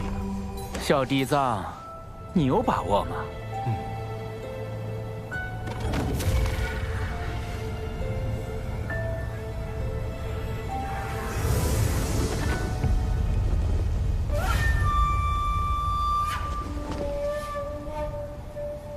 哎，听说了没？火灵师姐已经搬去了公明师叔的龙福洞，二人已经……火灵？谁说的？是阐教的黄龙师叔。就是你传的我和火灵师侄在一起了。这简直是危言耸听！我说了，我没说，我就是没说。你们这叫怎么诬赖人呢？一会儿说你说了，一会儿说你没说，恶人露馅了吧？怎么了？这是吗？什么？大师兄，快来呀！邪教欺负龙了！哼，谁还不会摇人了？邪教弟子听令，速来中州集合！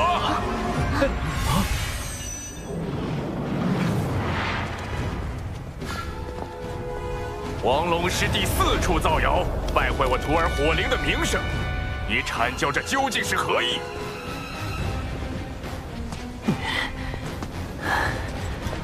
三教同源同流，你辱骂黄龙师弟，可曾念过道门一家？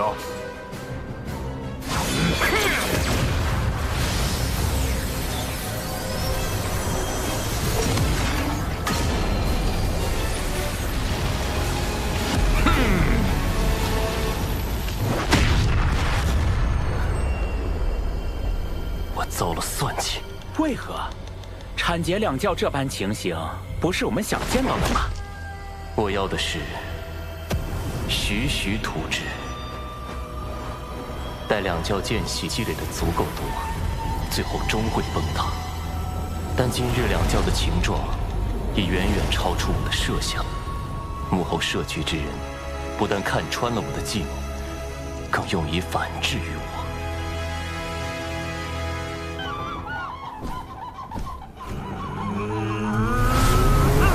这多宝和广成子演的倒是怪好的嘞。西坊教今日事情闹得那么大，我倒要看看你们要如何收场。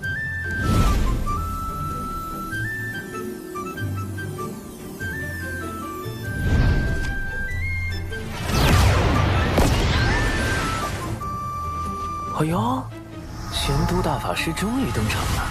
玄都师长。早前闻你两教谣言之事，我便请天庭出面引动天道之力，凝出一面正德碑，可追溯一世之源。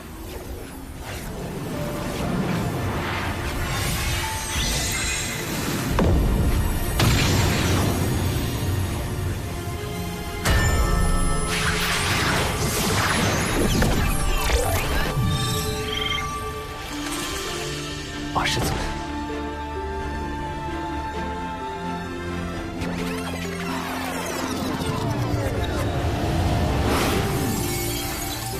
12品功德金莲，是西坊教在替此人遮掩。截教众仙听令，阐教众仙听令，随我逼上灵山。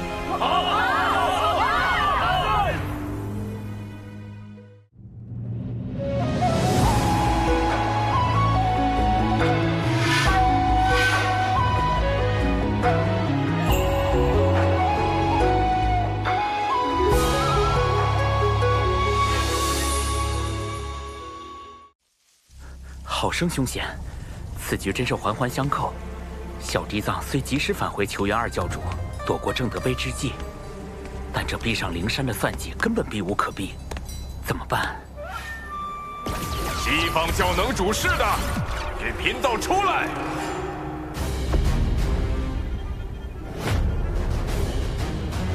来得好快，难不成今日便是我的死劫？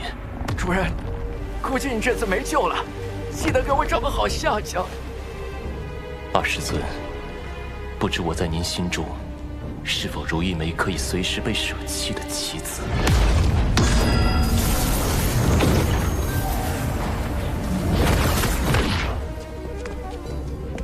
诸位道友，如此兴师动众，不知有何指教？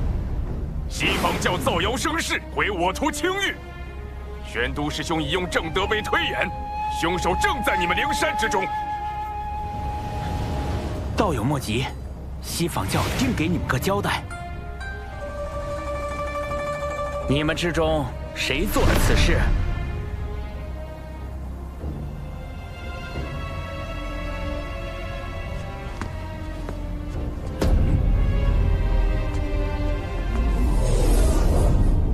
此事是我做的。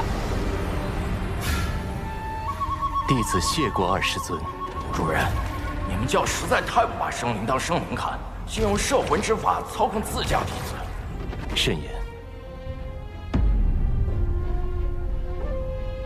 听闻你四处碰瓷我教弟子，我一时气不过，就想到了这挑拨道门的计策。果然找了个弟子背锅。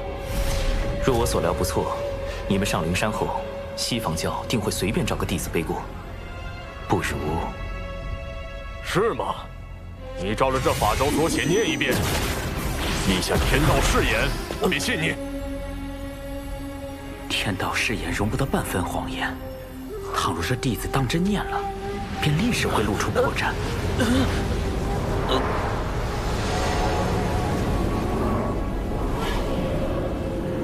用天道誓言令西坊教陷入两难，水山老弟，妙啊！愣着干什么？还不快念！还是说你不敢念？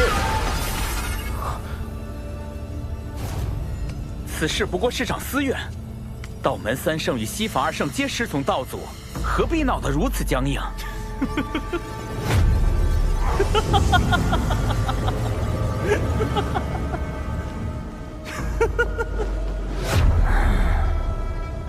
西坊教真是厉害，我们讲道理，你们就说面皮；我们说面皮，你们又开始讲感情。合着无论怎么说，都是我道门恃强凌弱呗。既如此，我等便认了。今日过来就是捏你们这些软柿子，不服就打，服就憋着。哦，他就是太乙真人，真阴阳怪气大师，一开口就能气死人。也不知未来哪吒是怎么忍受这个师傅的。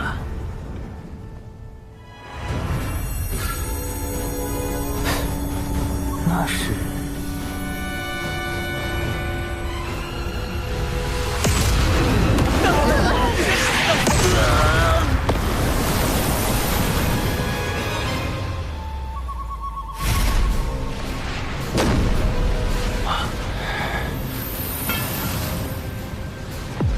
缘起缘落，自有缘法；既有前因，自生后果。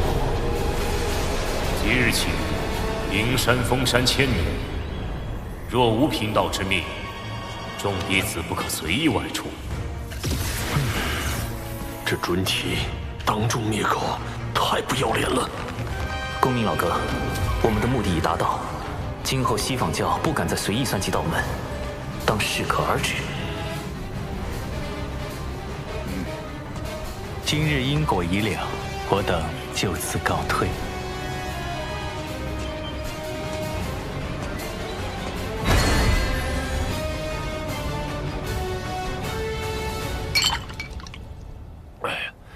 今日之事当真痛快！此行不但顺利瓦解了西坊教的阴谋，还拉近了阐截两教之间的关系。但愿未来大劫中，两教别再斗个你死我活了。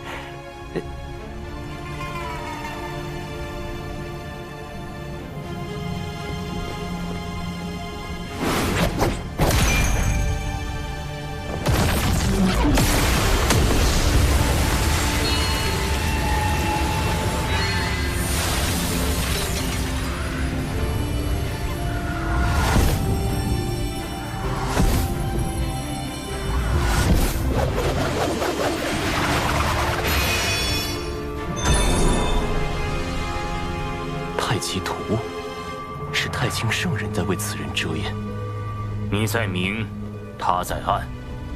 是故你败，他胜。自今日起，你在此地禁足思过。若无我令，勿多出手。谨遵二师尊法旨。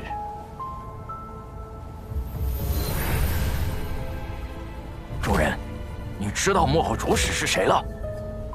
拥有如此过人的智计，能躲过你的心生探查，背后又有太清圣人替他遮掩。放眼整个洪荒，除了水神，还能有谁？主人，你在害怕？我没有。若此次当真是他所谋划，那我也不算败得太冤。算计不过就算计不过，你何必嘴硬？急了，心境乱了，全是破绽。水神，下一次交锋可没有那么简单了。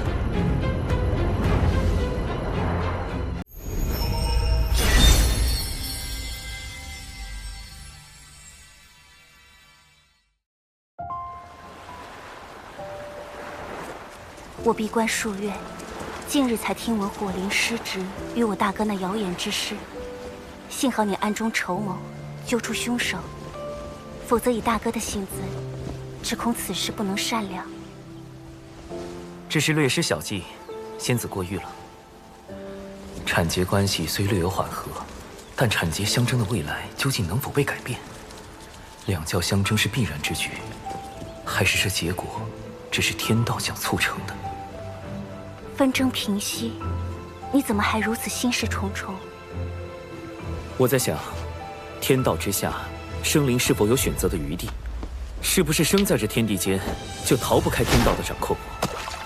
倘若有一日，我又逆势而为，又当如何？大道无时，天言四九，遁去其一。此一不为天道所掌控，便是变数。可谁能保证，在每件事中，自己都能成为突破天道界限的那个变数呢？你可还记得我结交的教义？为万灵截取一线生机。你性子中总喜欢稳妥，以至于对旁人都难以完全信任。但有时，这一线生机，并不会印在自己身上。师尊常教导我们，互帮互助，有难同度。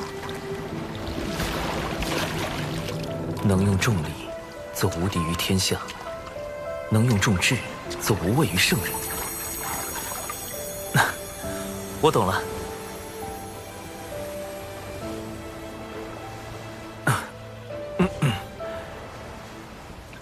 跟前辈高人谈心，对修行当真大有裨益。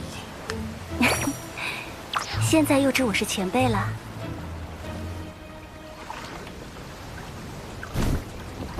我之所求，将来必与天道大事相依，必要做好万全准备。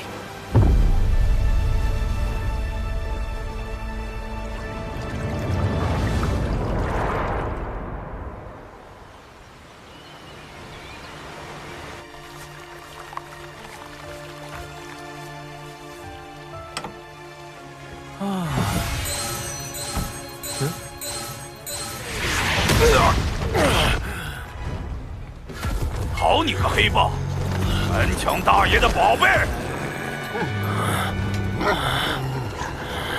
大劫将近的节骨眼儿，太清圣人突然让我去关注一只黑皮豹。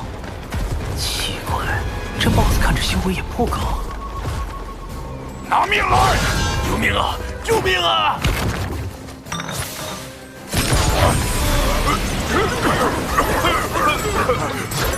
离火为引，赤焰化蛇。去！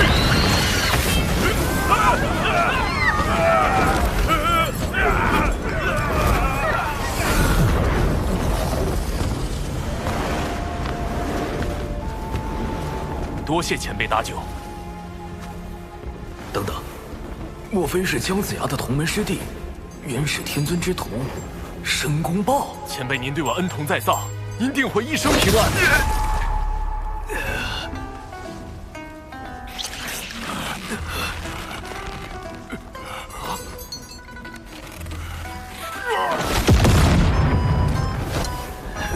这只大妖不过天仙境，竟然没死，而我竟没察觉到他的偷袭，就像神识被蒙蔽了一般。什么情况？前辈，您没事吧？前辈为什么？这申公豹在大劫中可谓是殚精竭虑，煞费苦心，反复横跳。太清圣人让我结识这位劫运之子，看来对大劫也有自己的打算。前辈，您别误会，我绝对没有存坏心，我就是非常真诚的祝您一生顺遂，一帆风顺，一往无前。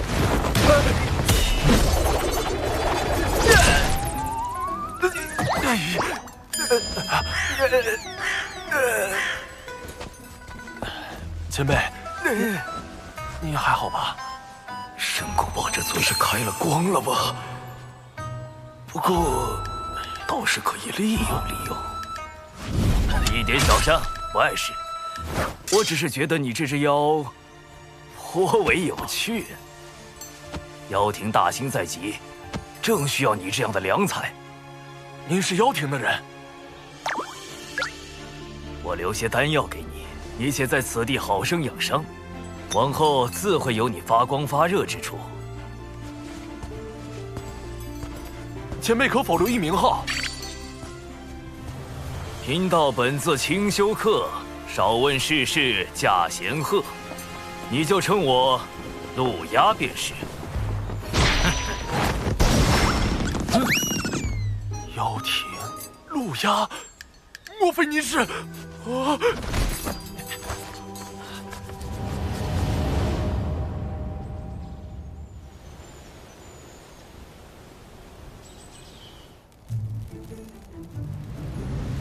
太子，您的恩情，晚辈永世不忘。晚辈为太子立了一个长生牌位，从今以后每日上香。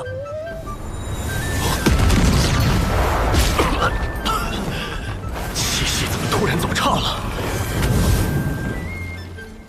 愿您能万事顺遂，妖庭还要靠您振兴呢。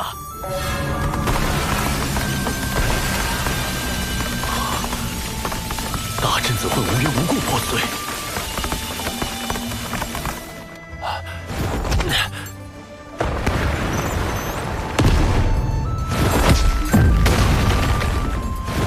我既没亏气运，也没欠功德，这绝非巧合。究竟是谁要害我？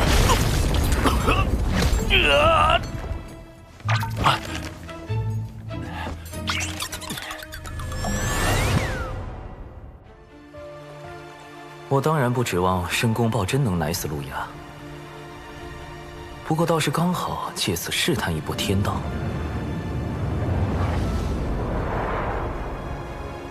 自玄鸟升商以来，我一直很好奇，天道的剧本，我究竟可以改动多少？彼时天道本欲将除简狄之外的所有有秦国皇室成员全部杀死。经我斡旋之后，这些人得以保全，但同时，天道为遵循玄鸟升商剧本，又对孔宣进行了修正。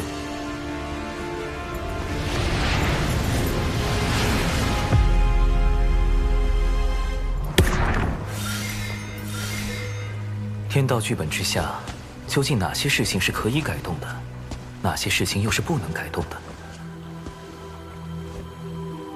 为何有秦国皇室可以保全，孔宣却要被修正？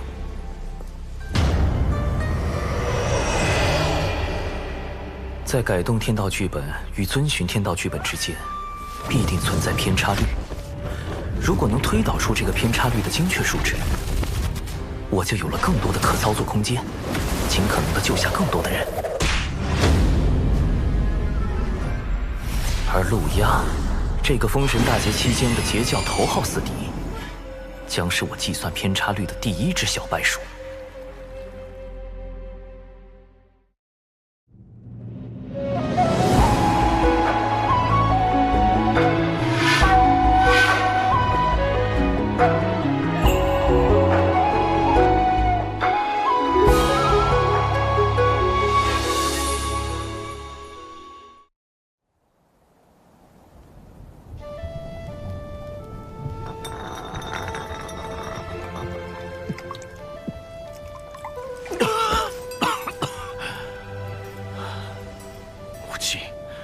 还请告诉孩儿，孩儿到底又做错了什么？偏要如此亡我？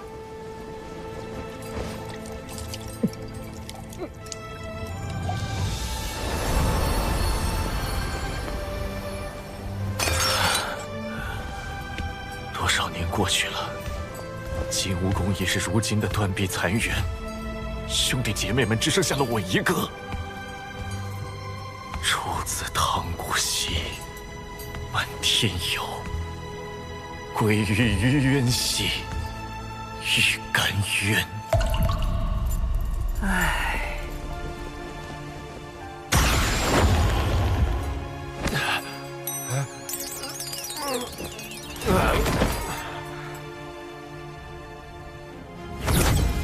圣母娘娘传水神前往圣母宫一叙。让黑豹对陆压行诅咒之事，可是你的算计？陆压多番谋害玉帝陛下，已成天庭心腹大患，小生不得已才暗中出手。我答应过他母亲羲和，要保他性命。今后若他无大国，你不可随意出手。另外，你若不想和你那个同乡一样，也成为天道禁忌，便不要再试探天道的底线。浪前辈，圣母，我那位同乡，你只需知道他已彻底死了。天道已修正了他的存在，无也不可多提。浪前辈死了，那我之前的猜测有误。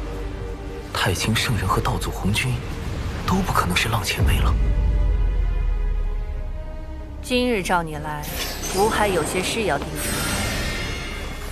三教中，元始师兄心思太深，通天师兄桀骜不羁，唯有太清师兄早早看破盛极而衰之。7年巫妖大战之时，6圣之中，唯有太清师兄暗中出手，助玄都对战东皇太一。后妖庭没落，天庭兴立，太清师兄更是以化身坐镇天庭。原来太清圣人曾出手助玄都大法师击败东皇太一。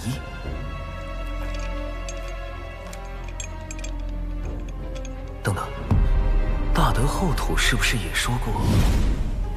这是人教对我的许诺，如今七情脱离封印，一切正到了应验之时。人教的许诺，莫非也与太清圣人有关？他竟暗中做了那么多，看来我此前猜测的没错。太清圣人也不愿意看到道门内战，他的计划与我在大劫中捞人的计划并不冲突。多谢圣母指点。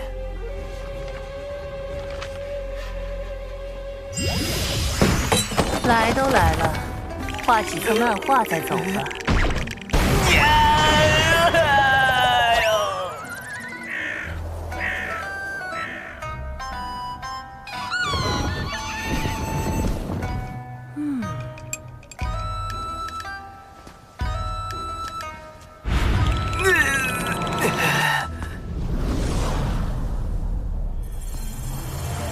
显然路鸦还不能提前死，但要计算天道偏差率，样本数据还不够多，尚需10日。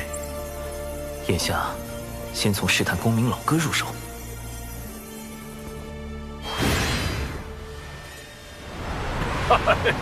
多谢水神老弟带我来天庭逛一遭。公明老哥，近日听闻有大劫将至，你有何打算？你有应对之策？你看这天庭如何？灵气充沛，大道有宗，可谓是修行圣地。可惜一言一行都有天道监管，颇不爽利。天道至公无私，监管又有何妨？我不慕天庭之功德，不愿被天庭所辖管，更不愿有什么君臣之道。修道为何？先长生，后逍遥，寻的是无拘无束，为的是念头无阻，不然何以求得超脱？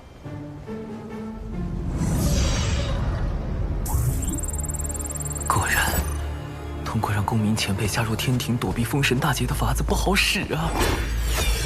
云霄仙子，公明老哥，我究竟怎样才能救下你们？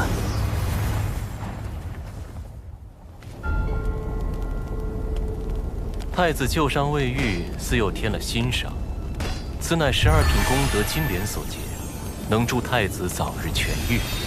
想与我联手对抗天庭和道门，仅凭一颗莲子可不够。联手？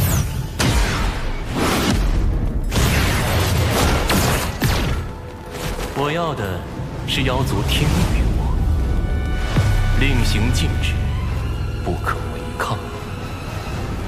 妖帝印玺，此物怎会在你手中？2位妖皇陨落后，妖帝印玺随之隐没魂荒，贫道费了好些功夫才寻到。太子若能让妖族听命于我，无论最后成或不成，此物送归太子。如何？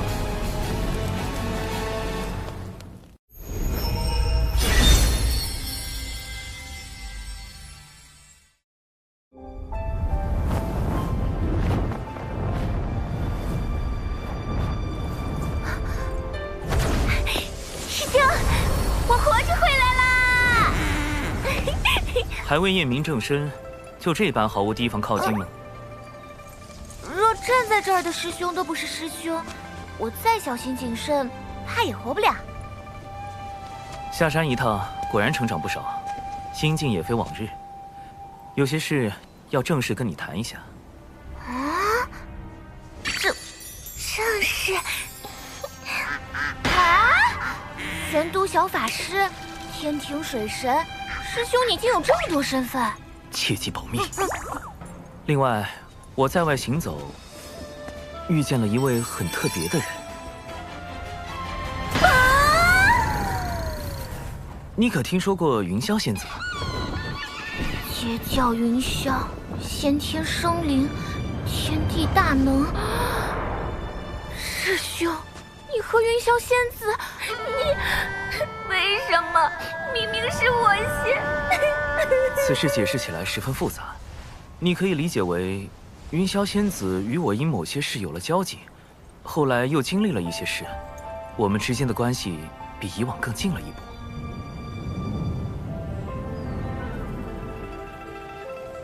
师兄，你一下说这么多，让我怎么信呢？我目前对云霄仙子只是略有好感，毕竟像她这般温柔动人、遇事果决、出手很准的人，谁会不喜欢呢？先天生灵，圣人弟子，天地大能，美丽动人，温柔贤惠，明显不是对手啊！而你与师父是我最信任之人，你是否愿意站出来帮师兄处理一些事务？我愿意，师兄，我会做好力所能及之事，成为你的助力。哼，我才没那么容易放弃。哦，灵娥，你何时回来的？有没有受伤？师父！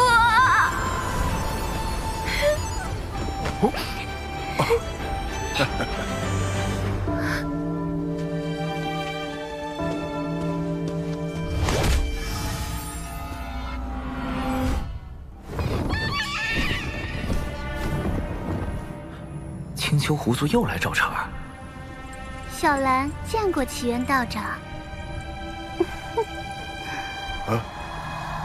这声音，这眼神，不太对劲。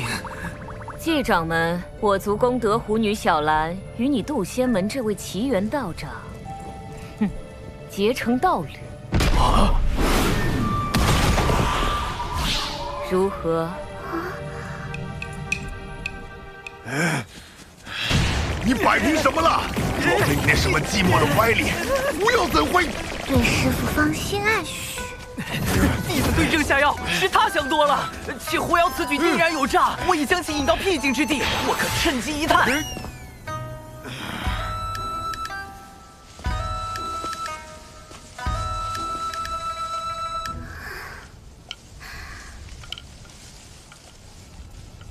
道长一刻也不想见我吗？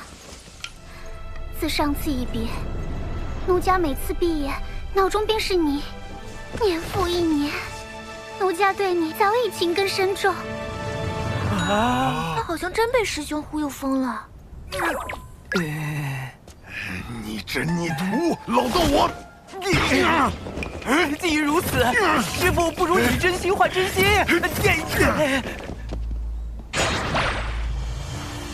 师兄，你真相信狐妖看上师父了？非也，此乃狐妖之套路，先忽悠仇敌爱上自己，再翻脸羞辱，以此来报复。蓝道友，可忤完了？师父，鼻子，鼻子。没眼看，没眼看。狐妖路子这么野，师父能稳住吗？或许能撑3个时辰。道长，我来帮你疗伤。使不得。道长若对我无意，为何不敢正面看我一眼？蓝道友自重，贫道思来想去，有些话还是想跟你说个清楚。师兄，你假扮师傅的事要被抖出来了。师傅待人诚恳，又岂会再做欺瞒？道长，请说。美色当前，臭老头要原形毕露了。道友其实一直认错了人。什么？果然说出来会痛快许多。道长此话何意？与蓝道友相交的是一位高人，他不想被人所知，故用贫道样貌走动。当然，这也是贫道允许过的，只是不曾想。道长何苦骗我？外貌可相似，但道心、性情却难做到完全一样。虚假终归是虚假，蓝道友着了相。这么说，我一直恨错了人。恨？不要心态崩了，师傅却毫不知情，怕是要吃亏。不然你以为呢？还以为蓝道友生了心魔，原来是在骗我。你不是应该一副受到欺骗、愤怒、怨恨、尴尬的表情吗？怎会如此？而且，我生了心魔，不是与你更有利吗？蓝道友困于执念，贫道有不可推卸之责。若你再因此诱发心魔，贫道良心难安。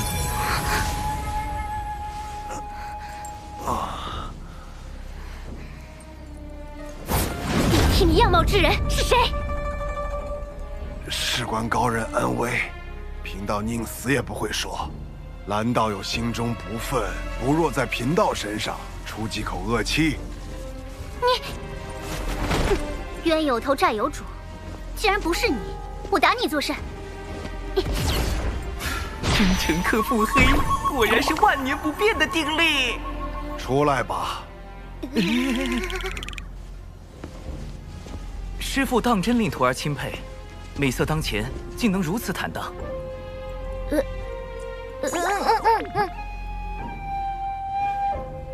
长寿，你随为师走走吧。师兄保重。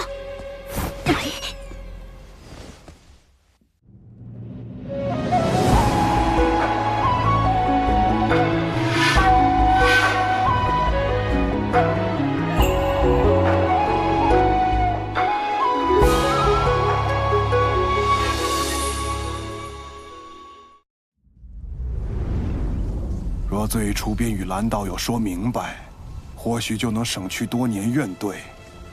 长寿，如今你手中权柄越来越重，能在无意间决定旁人的生死命途，但是否也因此少了一份对旁人的敬重？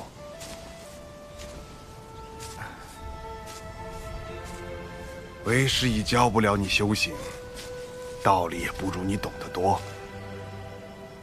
为师知你心底有一份正直所在，只是习惯了稳妥。但因果轮回，一饮一啄，若忽略这般因果，怕是会为你前路埋下隐患。师父，弟子……这算是蓝道友之事对你的惩戒。以后你也是天庭1号大人物，为师也不能随意教训你喽。敬重之心，因果轮回。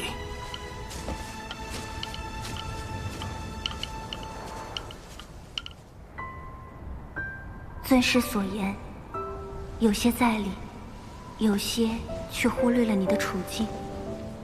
你发自微弱，又过早参与大教之争，若不遮掩形貌活动，早就身死道消。处置狐妖时，于你而言，本就是两难。仙子可是在为我鸣不平？我处置方式确实粗糙，此番训斥理所应当。只是师父一生情路坎坷，心中执念是与故人重聚，可我并非他，很难做到感同身受。正因如此，才不能把话闷在心里。今后若再有困苦，亦可同我言说。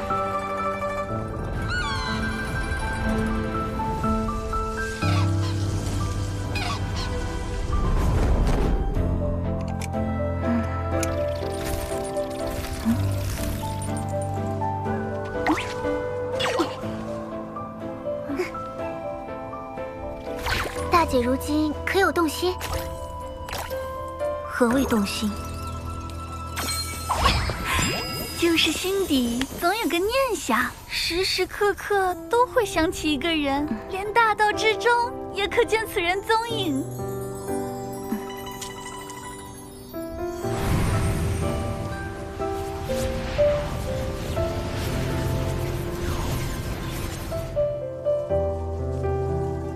眼下，这般念想是不是劫运作祟，我难以决断，还需闭关思索。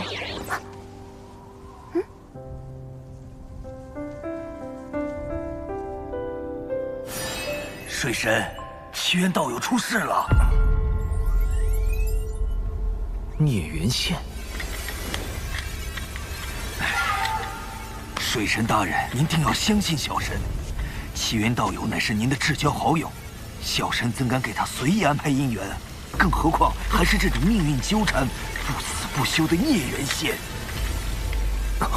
是天道，这和大姐有没有关系？狐妖是占据妲己肉身的九尾狐吗？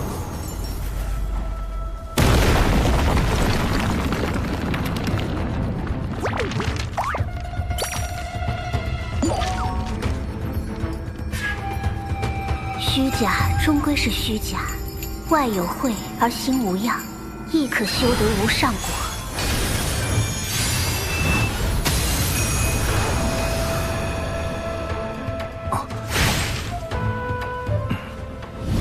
你若不想和你那个同乡一样，也成为天道禁忌，便不要再试探天道的底线。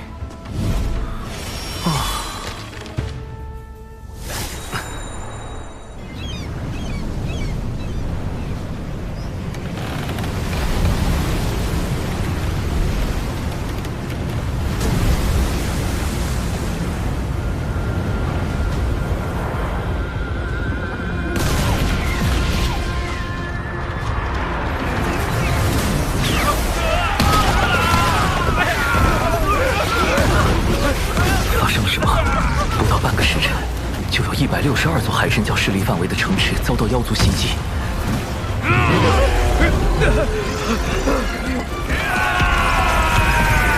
长寿，长寿，逍遥仙宗发来求救信，说遭到数万妖兵围攻，其中有不少大罗之境的高手。即便贫道带人赶去，恐怕也是力有未逮。你看这可如何是好？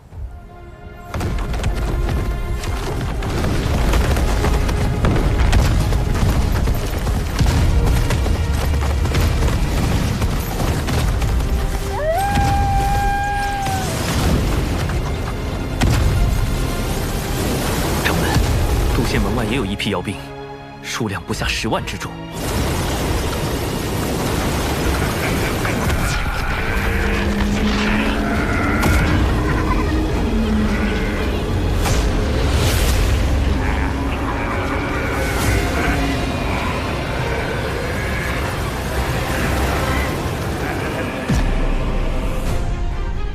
太子若能让妖族听命于我，无论最后成或不成，此物送归太子，如何？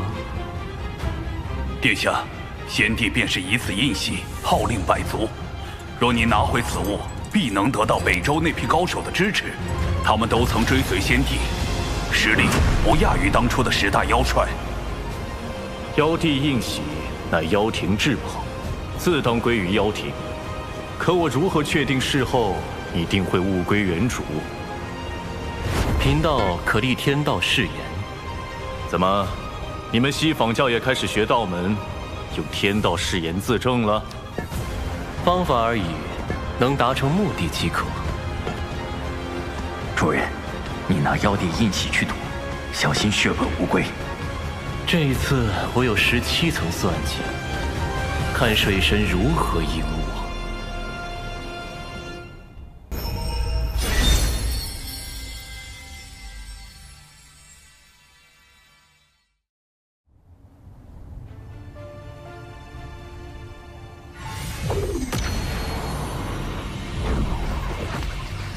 诸位久等了。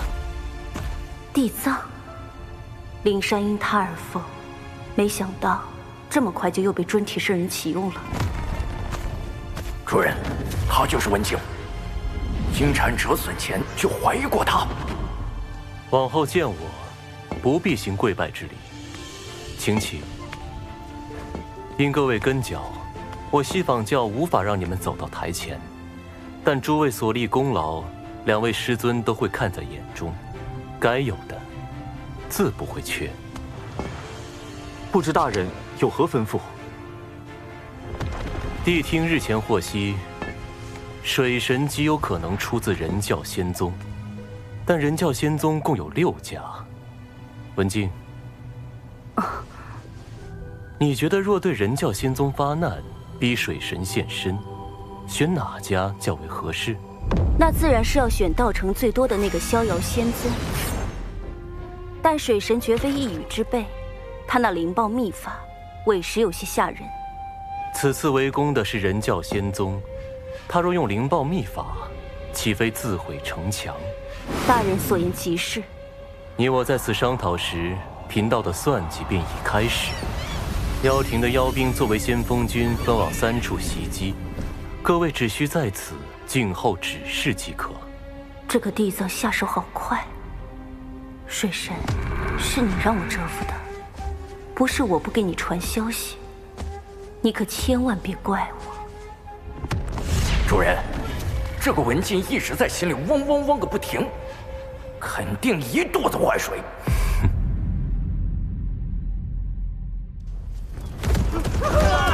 快逃！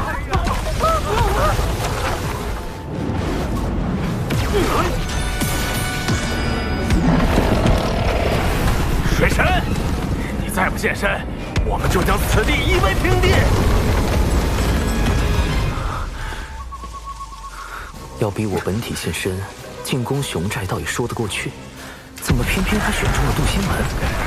不能因为渡仙门菜就那么欺负人吧？掌门莫急，啊，一会儿我会在暗中与您配合。嘿嘿，小家伙，俺又来凑你了。大前辈，太清圣人竟然主动把玄黄塔送来给我防身，看来事情大条了呀！必须启动最高级别防备体系。长寿，掌门，立刻召集宗门上下，赶往地脉挪移大阵。不战而逃？可地脉出的挪移大阵，在上一次渡仙门大战时已经暴露了出口，难保此次敌军不会埋伏在那儿。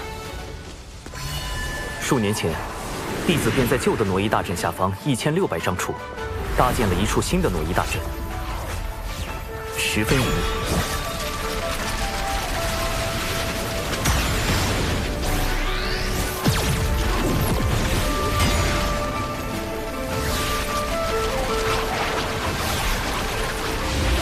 掌门速速带人前去，逍遥仙宗和这里的事情交给我。这次就全仰仗长寿你了。天子纸人军团开启熊寨紧急联络通道，神字纸人军团求援多宝道人。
邪教火灵，奉师尊多宝道人之命，驰援人教，逍遥仙宗。这水神反应好快呀，又是化身又是求援的。不是还有渡仙门吗？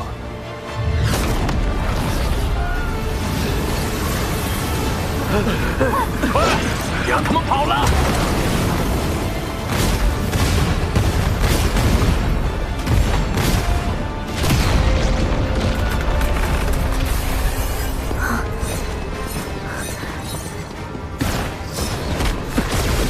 掌门，为何独缺小琼风一脉？他们决定留下来。那弟子也决定留下来，请掌门成全，弟子生死无怨。去吧。掌门，这无妨，他在此地，应该比跟着我们更安全一些。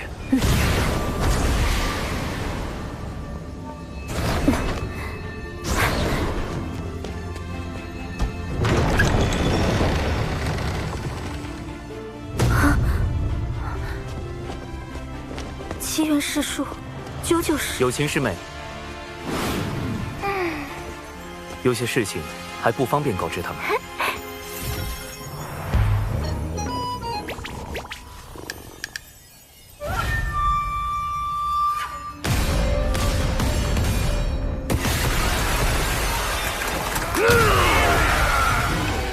师兄，大阵……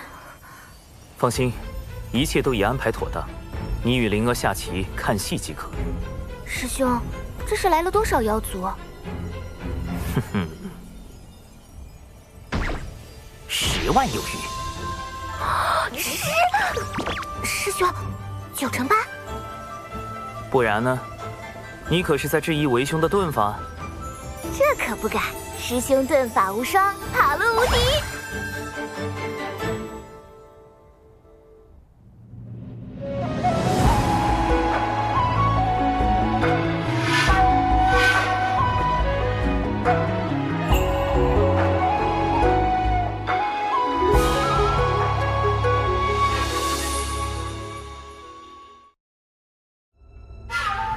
来晚了，他们跑光了。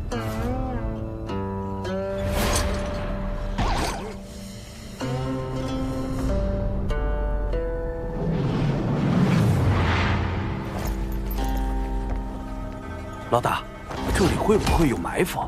咱们要不问下地藏那边？渡仙门不过是个小宗门，能有啥陷阱？你少给我提地藏！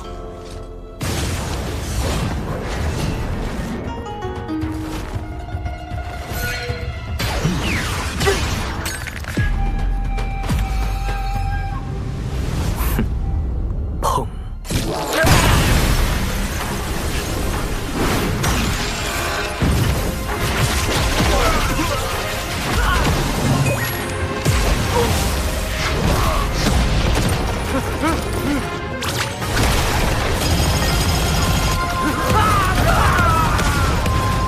！10万妖兵来了，就别想再走。师兄真厉害！大哥，我是不是说漏嘴了？今日让有情师妹待在此处，我就没打算隐瞒身份。切记，我此前给你们的新生屏蔽仪万不可离身。师兄放心，保证万无一失。长寿师兄的本体究竟在何处？这个倒是说不精准，不过通常而言，师兄都会在一个最为安全的地方。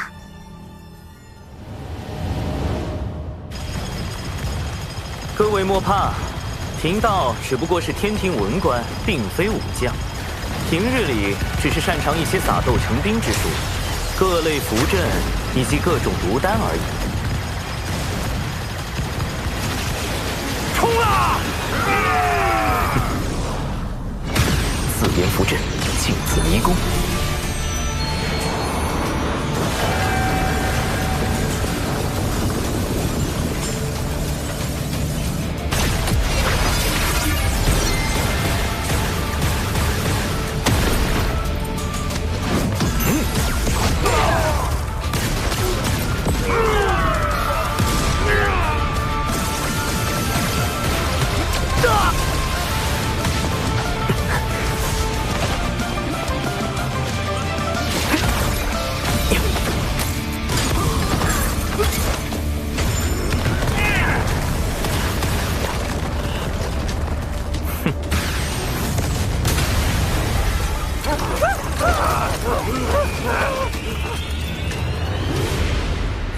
前辈，晚辈向您借3缕威能一用。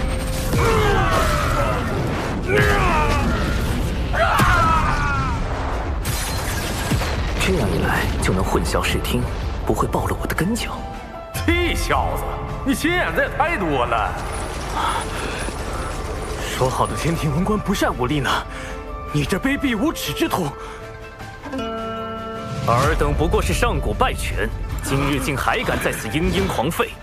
我从未见过有如此厚颜无耻之妖。你，水神，你一意孤行，若人妖两座再度大战，此间因果你当一力背负。妖族并非人族之敌，大德大慈的圣母女娲便曾是妖族客卿。只有那些将生灵视为草芥的邪恶生灵，才是全洪荒生灵之敌。怎么感觉水神说的好有道理？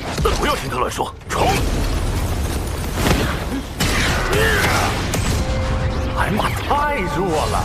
这群家伙没吃饭呢，那感觉被他们打，完全就是爬宝界的耻辱啊！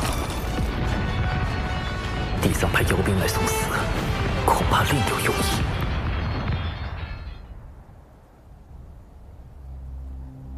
3处的水神化身都有玄黄塔，主人，你的算计落空了。只是第1重罢了。文静，你对眼下局势怎么看？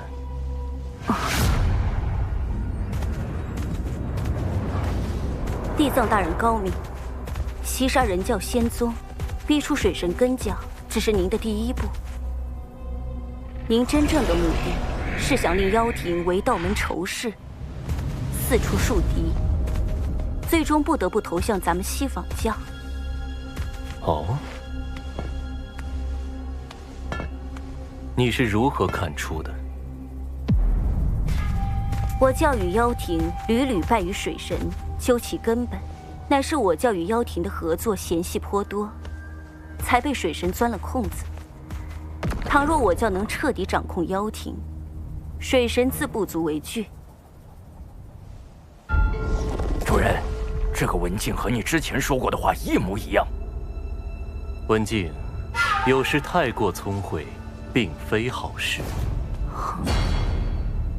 去渡仙门支援妖兵吧。但愿这一次，你的聪慧不会让贫道失望。是。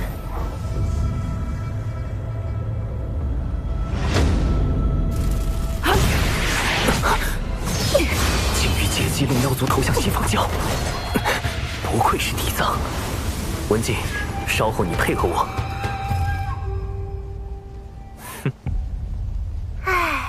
师兄这么一笑，肯定有人要被安排了。今日竟有这么多的妖兵，那位道友果不欺我，当真有大量功德送上门来。那位道友，你什么意思？今日之事，不是只有地藏大人知道吗？难道水神和地藏是一伙的？你们一定是误会地藏大人了。哎呀，被你们发现了！为地藏道友考虑，我今日是绝不能放过你们了。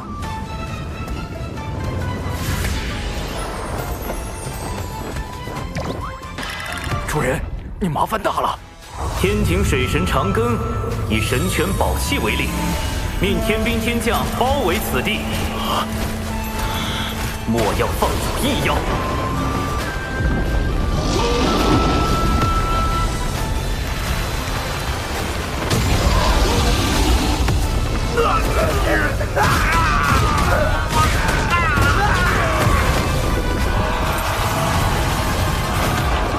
杀出去，找地藏算账！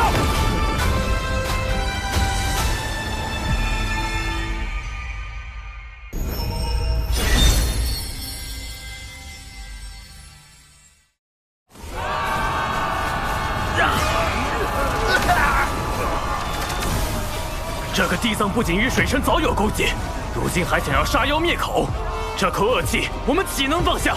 兄弟们，杀出去！找地藏算账！杀出去！杀出去！杀出去！找地藏算账！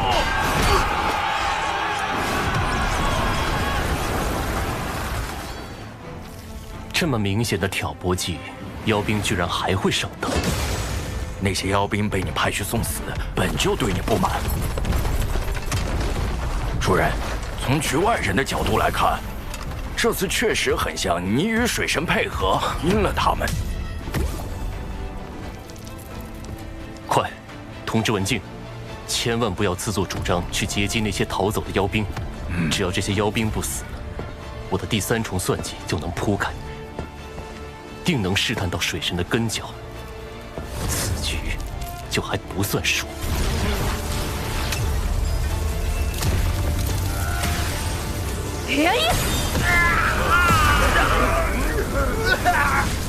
完了，主人，他已经出手了。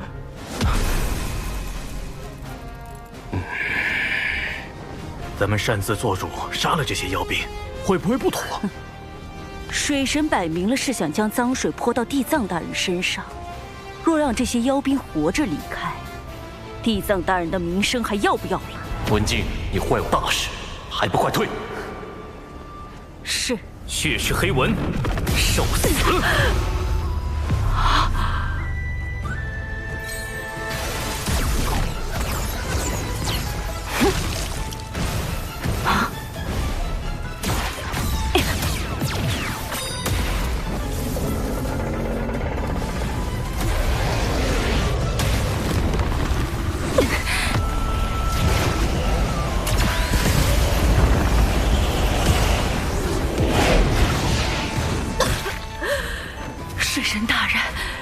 知道是在演戏，但你下手也太狠了吧！更狠的还在后面。纸人灵爆阵，核爆起！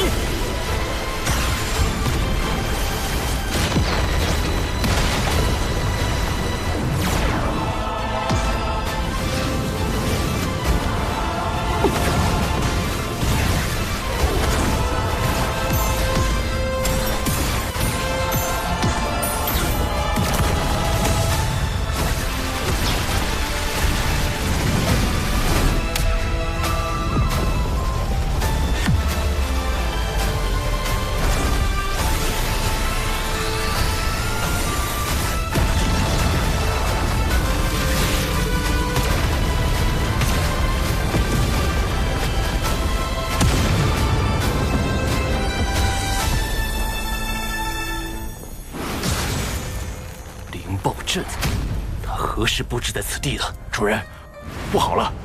刚有妖族大能在北周现踪，已扬言要找你算账。主人，杜雅已得知了今天的事情，放话再也不与西坊教合作。哼！主人，说，水神刚刚在逍遥仙宗说了几句话。主人，你……他说了什么？算了，主人。我怕你被气到吐血。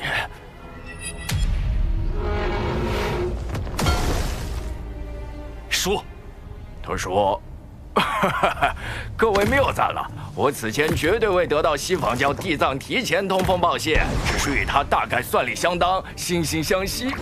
他要妖族好感，我需守护人教道成，为天庭扬威，仅此而已。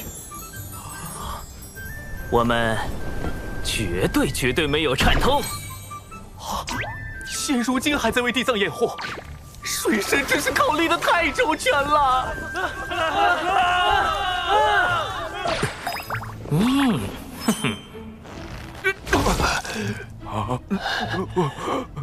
杀人诛心，杀人诛心呐！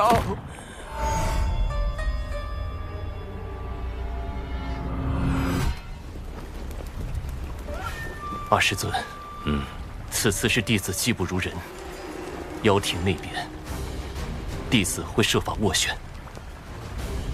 世间诸事自有缘法，不可强求。文静，你可知错？属下何错之有？你与水神里应外合，截杀妖兵，将我与水神合谋的谣言坐实，是也不是？妖兵受水神蛊惑，属下担心他们将此事宣扬出去，这才出手灭口。属下所做的一切都是为了地藏大人您考虑。若今日之事让您在妖庭那边没法交代，您大可将属下交出去，属下不会有丝毫怨言。但您绝不可怀疑属下对您的忠心。你罢了。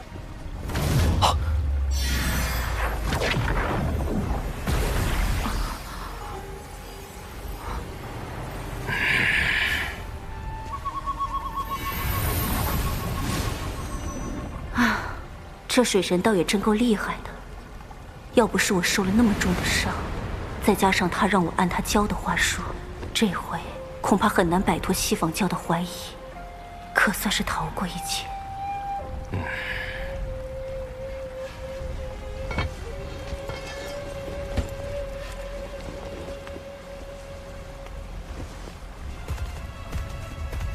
主人，文静真的没问题吗？我看不出一丝破绽，那就是没问题的意思喽。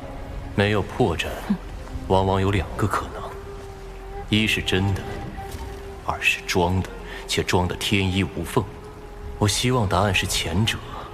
若是后者，水神的智谋已到了极高的境界，我西方教之狂。唉。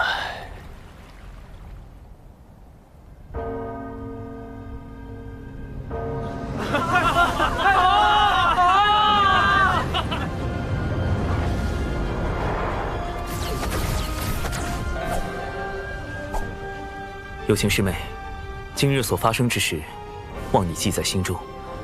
日后，我自会为你安排一条明路。玄雅定不负师兄期望。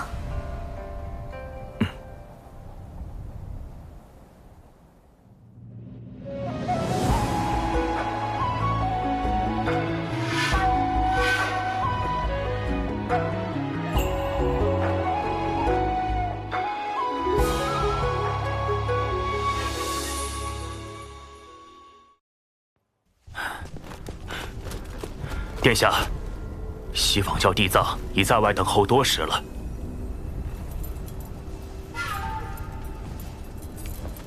哼！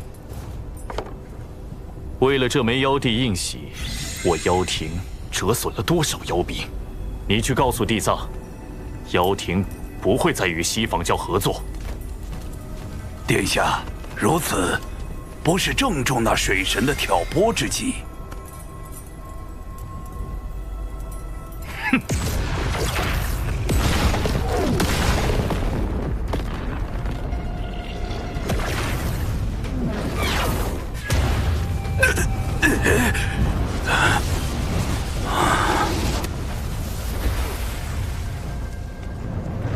水神挑拨为真，地藏心存他意亦为真。否则，他为何会派妖兵充当先锋军？看在妖帝印玺的份上，我暂且不追究地藏之责。但那劫杀我妖兵的血赤黑纹，最好一辈子别出门，否则我妖庭定将他碎尸万段。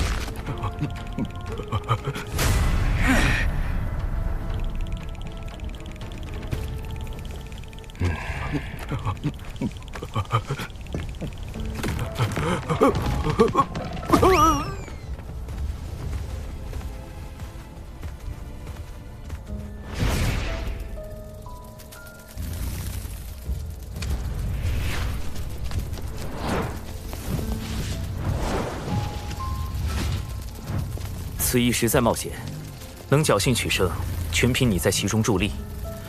但陆压竟如此大范围的搜捕，此事是我顾虑不周。下一次，还是以保全你自身为主。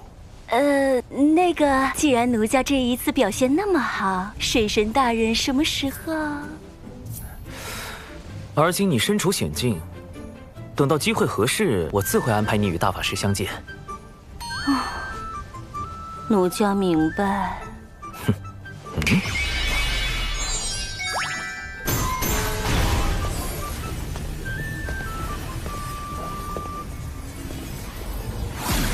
此物唤作周边，也叫谷子，乃是我老家的一种信物。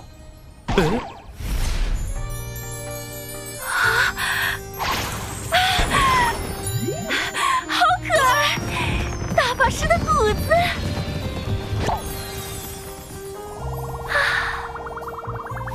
奴家谢过水神大人。谷子，谷子。文静这边终于安置妥当了。渡仙门一役，小琼峰虽然没有受到波及，但仍需升级防护措施。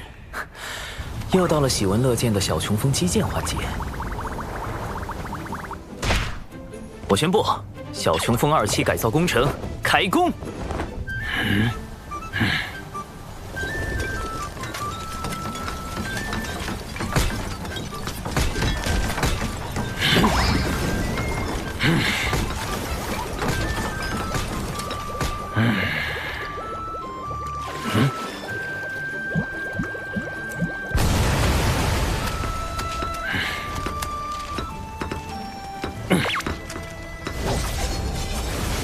新型小琼峰在外表上与以往没什么不同，其中却另有乾坤。不但兼顾了洞府、板砖、自移动超级阵法炮台，还能凭芥子乾坤之法，令风中人一同缩小放大。比长寿版新型小琼峰，让跑路变得更加方便。除此之外，一系列法宝也需要升级，尤其是从冉登那里打劫来的乾坤尺。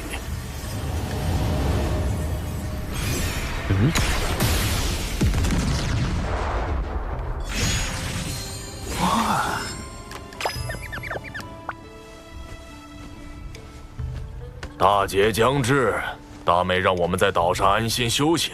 你俩玩够了，就赶紧回去吧。大劫都还没赢呢，怕什么呀？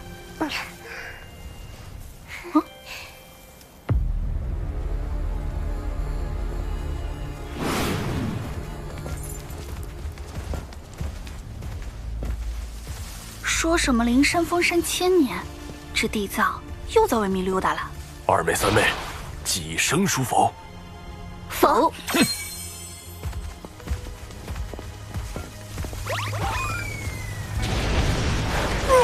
快来助我！有人好歹渡我！大哥，你怎么了？你醒醒啊！西坊教地藏是你杀的大哥。贫道只是路过。大哥，你醒一醒啊！你们说是要公聊还是要私聊？我刚才可什么都看到了。今天不把话说清楚，就别想走。为什么洪荒会变成如今的模样？要说那地藏反应也是真的快，见我吐血也立马躺地上吐血。什么事情这样好笑？说来与我听听。和我们没关系，一切都是大哥的主意。就是。嘿，你们俩，大妹，你听我解释。公明老哥他们碰瓷地藏，虽说是恶习未改，但也算在无意中替我出了口恶气。你说的可是地藏派妖兵向人教仙宗出手，逼你本体现身一事。仙子知道。你的事情，我总是会多留意些。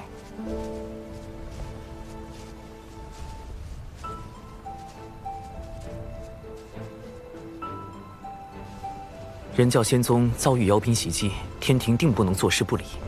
昔年道祖因天庭代其行监管洪荒之权，我欲以天庭之名发布讨妖檄文，如此便师出有名。大劫将至，你虽在天庭行事，但也要小心。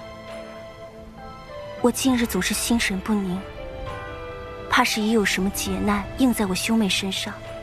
2位妹妹，我能进足3仙道，可大哥终究是我兄长。倘若劫难避无可避，我定会与你，我定会倾力相助。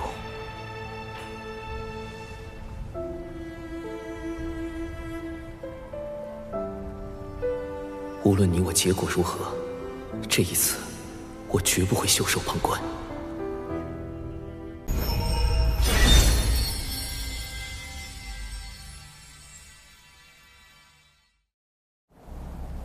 妖挺余孽陆压，心怀谋天之意，操练妖兵，祭炼邪宝，残害巫族，兵伐道门，天庭承天道之意，维护天地安稳。今特发檄文，命天庭各部追捕陆压，将其捉拿归天。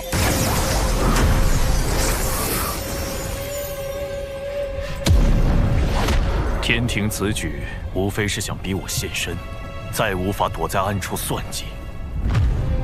水神心思狡诈，借机广招天兵，短短数日，便有不少炼器士投奔。原本无人在意的天庭，如今已有大兴之势。老臣惭愧，不能为殿下排忧解难。此次妖族折损太多，若要东山再起，只怕得找那位前辈了。伐妖檄文一发，陆压定有所动，倒可趁机搞一波。敖乙，稍后你安排。陆压不识天数，妄图复兴妖庭，一旦发现陆压踪迹，即刻逮捕回天。陆压前辈有危险，盼前辈平安度过艰险，大吉大利。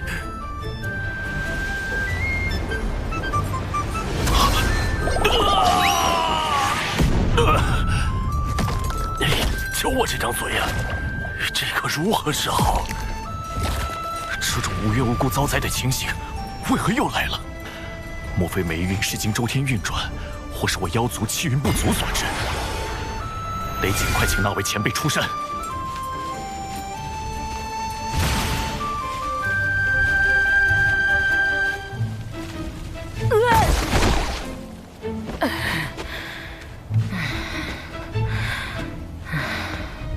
10卦9不准，一天算10卦。今天10卦用完了，客人改日再来。前辈既留在此地等我，何以低头不见？小老儿见过您。夫人，您印堂发黑，似有血光之灾。正是有这般灾祸，才来寻前辈指点一二。望前辈念在昔日旧情，帮一帮我。我跟您认识。我族被欺凌至此，前辈当真不愿助？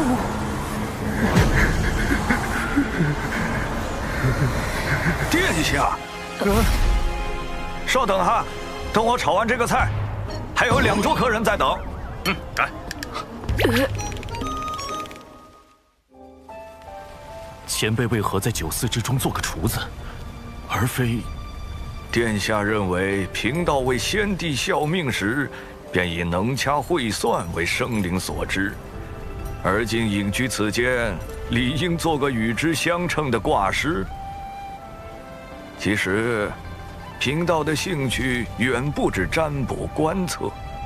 是晚辈先入为主了，前辈肯来相见，可是愿出山相助晚辈一程。我还道殿下是问活命之法，不曾想竟存着这般念头，如此便请回吧。前辈言下之意，晚辈有生死之危。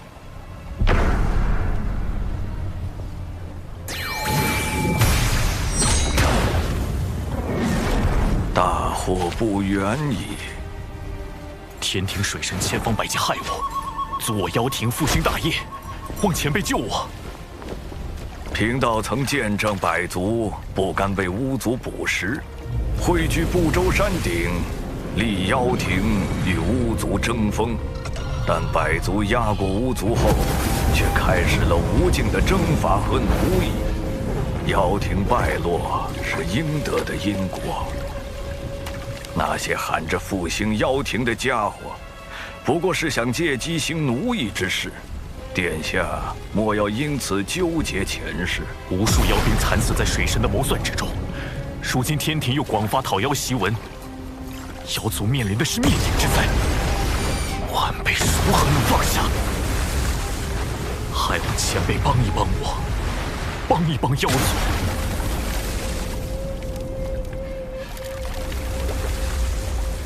妖庭已无力改变败局，我的9个孩子已经在大战中死去，如今唯剩1子。但这孩子有3次生死大劫，望先生解救于他，西河感激不尽。老臣的命是娘娘救下的，但有所托，老臣必不辱命。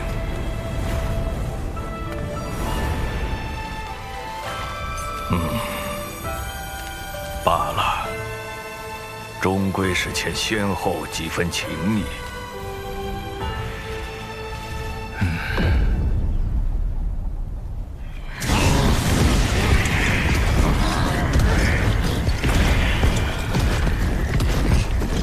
天庭欺我妖族良善，偏帮巫族道门，妖族处处退避，百般忍让，换来的却是一道讨妖檄文。今日，陆压以妖庭太子名义发此檄文，即日，妖族不再遵天庭之命。说的跟以前听过天庭号令一般。水神大人，这些妖族凶到就差直接咬人了，咱们何时起兵伐妖？妖族派系凌厉，难以一心。此时出兵，反倒会促使他们结盟。那时天兵会死伤几何？一旦伤亡过大，哪怕顺利镇压，天庭实力亦会暴露。倘若再败，天威荡然无存。是小神莽撞，思虑不周，望水神见谅。不过妖族不尊天庭，便是不尊天道。诸位身负神职，何不用天道之力削他几层皮？比如雷伐殿给身负业障的妖降雷法，吓他一下。代管财部的诸神就搞点破财之事。小神代管风部，可令群妖汇聚之地，日日大风，不见天日。小神代管四季轮换，可让群妖居所，夜夜大雪，白昼酷热。小神代管黄昏晚霞，可写上妖族必败等话语，乱其军心。小神专管侧神殿，定要妖族如厕时4次爆桶，溃不成军。小神也只能做到这种地步了。算你一功。不过扰乱妖族的关键还得看月老殿，如何让各大妖王互挖墙角，加快妖族内乱。卞副统领，听闻你深谙此道，还望能对月老倾囊相授。是末将的一位朋友深谙挖墙脚之道，听他说，要先与那人结交，温言细语，若事情败露，也可厚着脸皮据理力争。水神老师算计之脏，令其发指，其对老师无比钦佩。若妖族愤而攻打天庭，又当如何？那他们顷刻间便会死无葬身之地，连骨灰都不会留下。教主哥哥定已做好了万全的准备。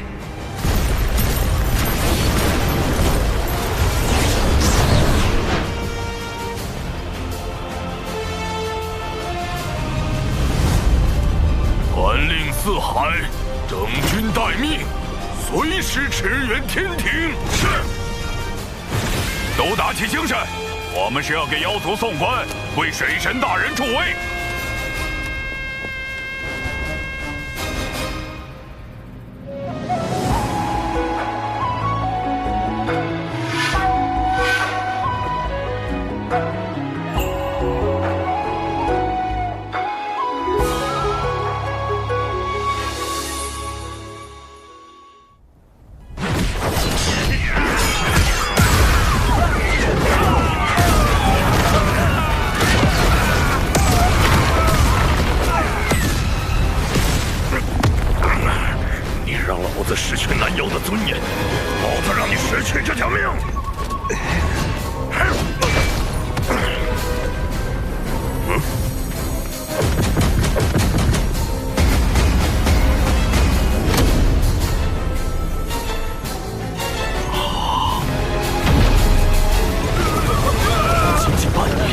天庭便让妖族内部出现不少裂痕。前辈，我们到底何时发兵？等到水神以为将妖族和殿下逼至绝境，才是出手的机会。你怀疑陆压的背后有高人指点？天庭大兴已成定局，迟早会清剿凶妖。陆压此时发讨天檄文，号召各路妖王抗命，不过是在提前激化双方矛盾。但他却又按兵不动，只抗命而非反天，就是给自己留了一条退路。但以陆压的行事作风，断不会想到这种以进为退的法子。所以妖族内部定然有一位能看到天地大势的高人，想保住陆压。大法师通晓洪荒大事，可知妖庭有什么大能尚存活于世？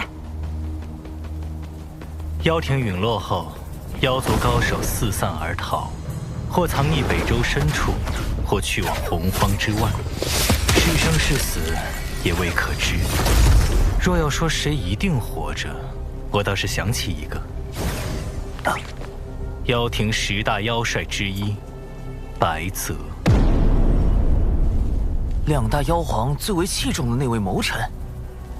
白泽本命神通是趋吉避凶，我与他也算交过2次手，每次刚动杀念，就被他逃了。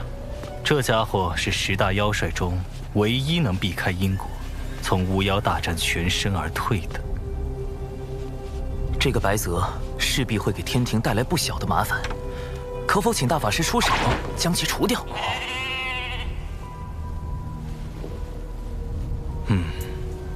不过这家伙对付起来有点麻烦，我得多耗费一些时日才行。或可利用白泽的神通阴阳逆转，引他入瓮。破局之法便在锦囊之中，不到危急关头切莫打开。殿下，这是贫道最后一次帮您了。前辈要走？水神定已察觉到贫道，现在不走就真的走不了了。不过贫道还要再叮嘱殿下，切莫与水神为敌。玉帝忌惮您是忌惮妖庭太子，可水神自始至终要杀的是陆压。这有何分别？我与水神并无深仇大恨，他为何如此？水神此人，贫道始终捉摸不透。海神庙只有5、6座时，贫道就已无法看清他的根脚，可见他早有防范，且一日未曾懈怠。水神行事确实周全到令人发指。不止，水神善忍耐，且睚眦必报。当初您与金蝉合谋破开海眼，而后金蝉折于灵山，殿下伤于妖生山，地藏造谣道门半日不到，水神便串通3教大师兄，逼西方教认错。逼上灵山，何尝不是3教大师兄有意促成？前辈对水神是否夸大其词了？贫道如今能告诉殿下的，便是水神修行至今，绝不超过500年。这怎么可能？此人天赋之高，谋算之深，非我等可及。且面皮于他如无物，宝物宝财如烟云。最让人钦佩的，便是见利而不忘义。贫道虽未与他打过照面，但仿佛神交已久。不可设法除掉水神吗？动他，最先落到你头顶的，不是太清圣人的太极图，也不是通天教主的清平剑，而是道祖的紫霄神雷。殿下莫要多问，贫道不敢沾他半点因果。若依锦囊所说行事，尚有一条活路。妖庭早已不复存在，望殿下放下执念，及时回头啊！人情已还上，咱们今后便不多见吧。殿下保重。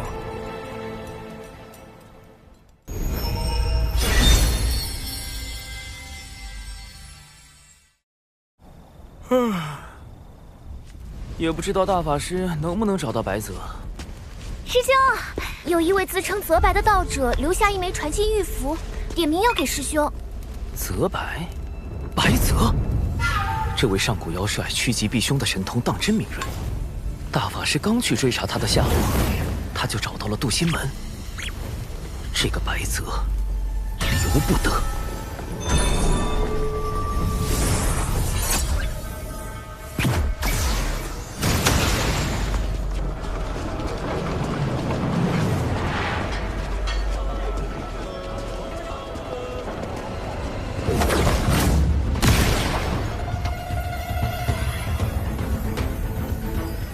水神饶命！是白泽留下的传音，好狡猾！水神饶命！水神饶命！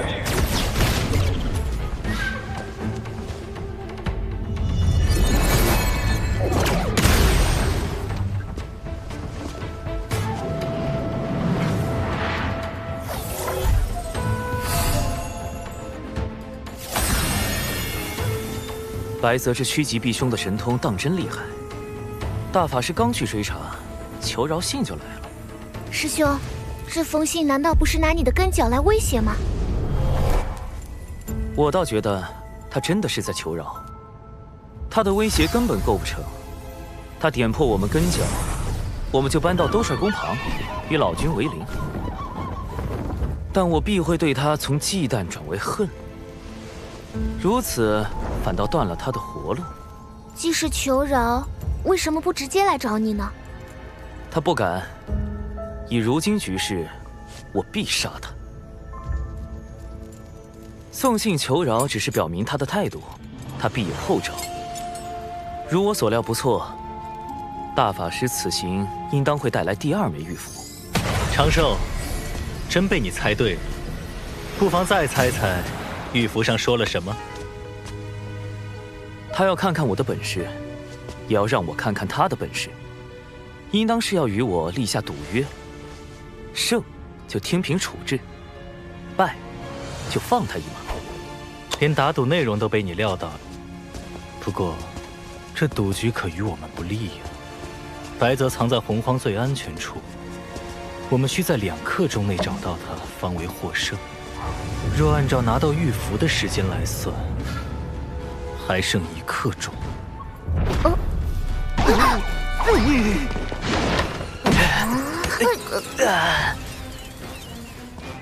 最安全之处吗？已快速检索完洪荒地图，于白泽而言，全洪荒约有126处安全地点。幸有大法师出手，如今已经排除了50处。余下70多处，正在派遣小纸人搜寻。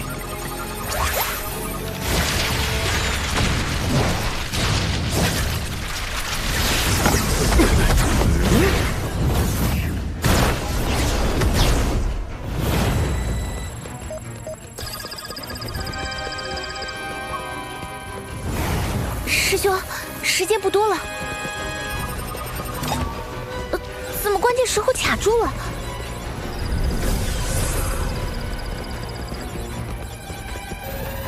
长寿，再不锁定地点，过去可就来不及了。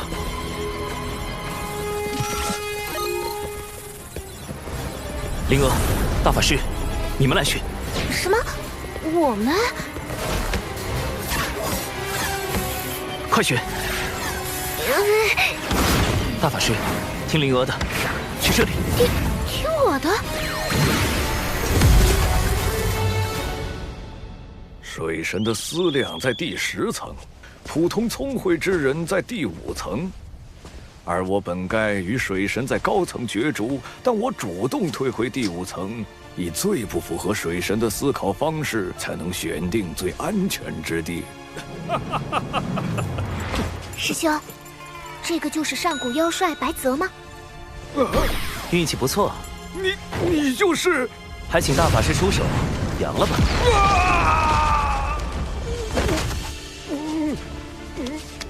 白泽是洪荒少有的高雅之士，定宁死不屈，不如杀了，成全他与妖庭同生共死的名声。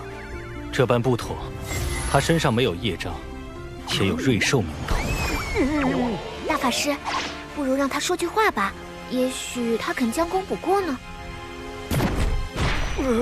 谁说要宁死不屈了？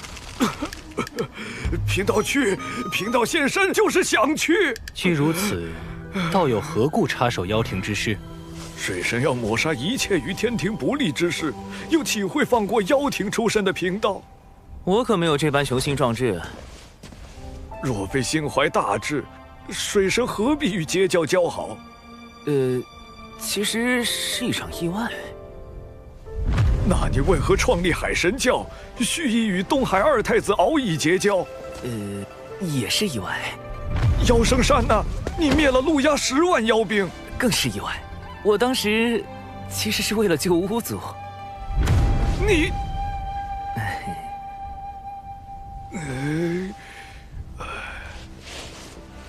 你之志向究竟为何？你不觉得在洪荒这般凶险之地，能安稳活着便已十分不易了吗？还要什么志向？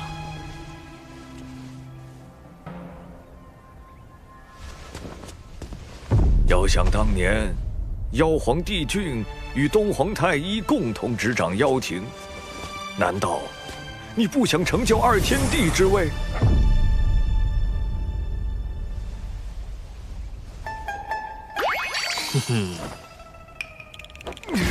我枉费心机，设下此番赌约，本是心存辅佐明主之意，却不想你竟如此胸无大志。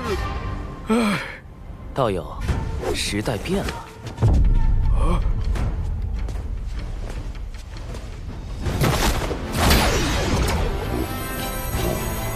他的元神已被禁锢，本体交于你安置。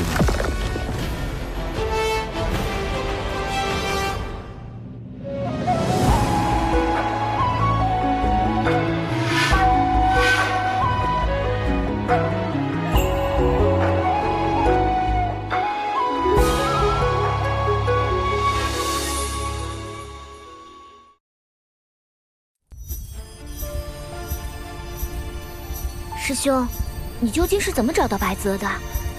后来又为什么听了我的呢？贫道也想知道。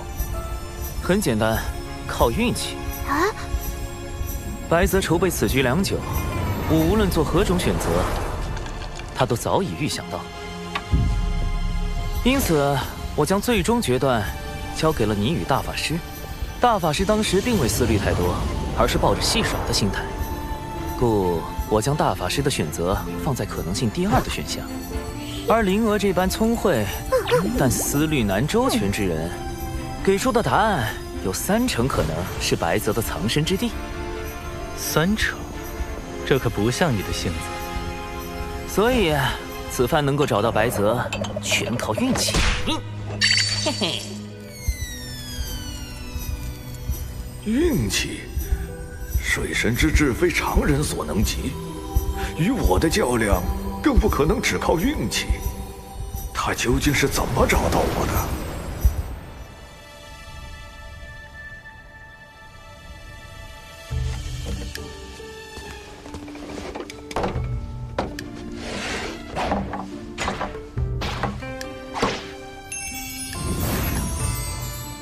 师兄，白泽前辈，请慢用。师兄，咱们把白泽安置在门内黑池峰，是不是离小琼峰太近了？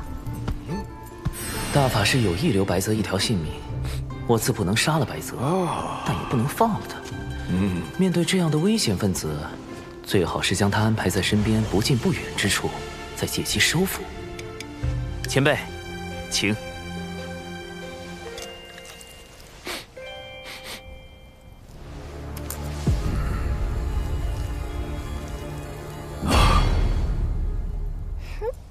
虽味不美，色不全，香过浓，但全是师妹对师兄的拳之心。这白泽果然和传闻中一样，是个美食家。要我说，做什么妖帅，应该做个探店博主。我观前辈似以辅佐明主为乐。若是能2次辅佐明主，成就宏图伟业，再功成身退，在天地间留我白泽之名，当真。现在只能如此想想了。而今天庭出力，百废待兴。洪荒内虽有妖庭作乱，但尚在我天庭可控范围之内。前辈所谓的宏图伟业，不知又要徒增多少流血牺牲。唉，痊愈之路本就如此。那并非我所愿。天庭政治清明，洪荒再无战事，才是我之宏图伟业。倘若前辈愿意相助于我，天地间同样能留前辈之名。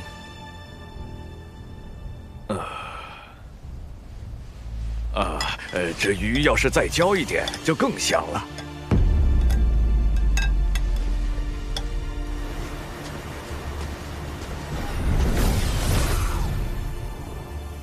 师兄，白泽真被你忽悠了，他都开始犹豫了。什么忽悠？那是收服白泽的第一步，画饼。谁说登顶2天地才是宏图伟业？希望天下太平，一样可以是宏图伟业。那第2步是什么呢？收服白泽第2步，名曰交心。他既然喜好美食，我们不如从美食入手。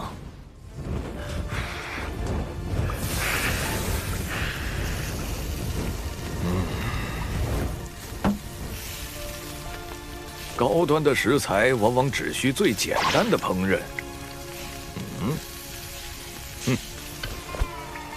这道白泽烤鱼可是当年的妖庭名菜。今日既提到妖族，你我不如论一论当年妖庭之事。前辈以为，当年妖庭可救还是不可救？可救，那我便是不可救。前辈请。妖族当年的弊病，在于形同散沙。要救妖庭，须得……非也。巫族只是喜爱捕猎，并未将妖族视为敌人。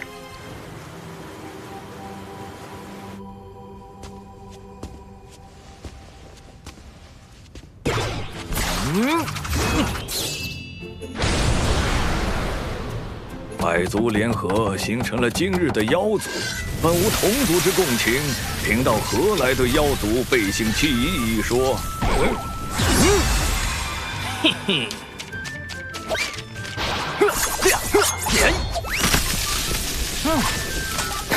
您既做了花匠，享受栽培花朵、观其盛放的乐趣，便要忍受花朵枯败、零落成泥的落寞。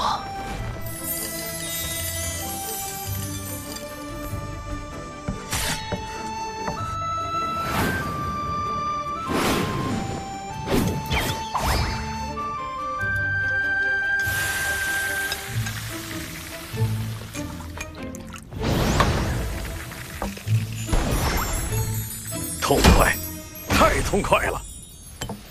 水神真乃知音也。贫道真是越来越好奇了。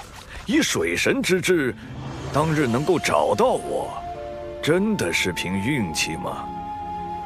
前辈以为我还有何种破解之法？师兄，收服白泽的第3步是什么？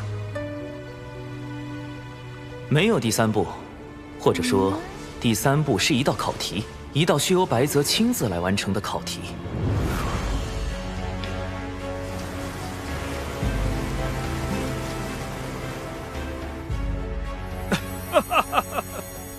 前辈这是……好你个水神，说什么寻到贫道是因运气好，贫道一直到今日才想明白。贫道的本能是趋吉避凶，这与天道运转息息相关。而你当时想的是，若这次找不到，下次遇见就杀了我。天道就会认为这次被你找到，能活则为吉，下次被找到必死则为凶。所以天道便将我引到了你们最后选的答案。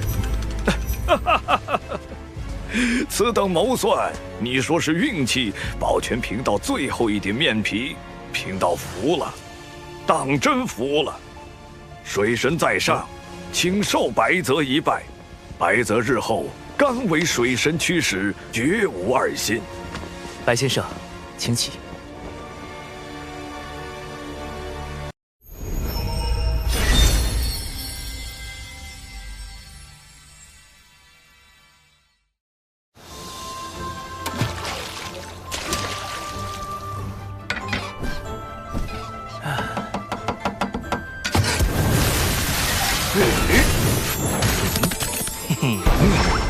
小琼峰李长寿，有客来访。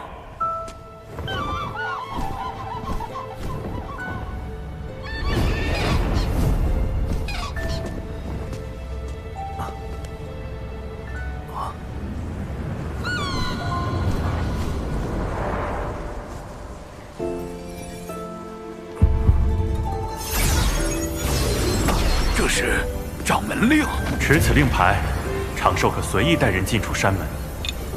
多谢掌门厚爱。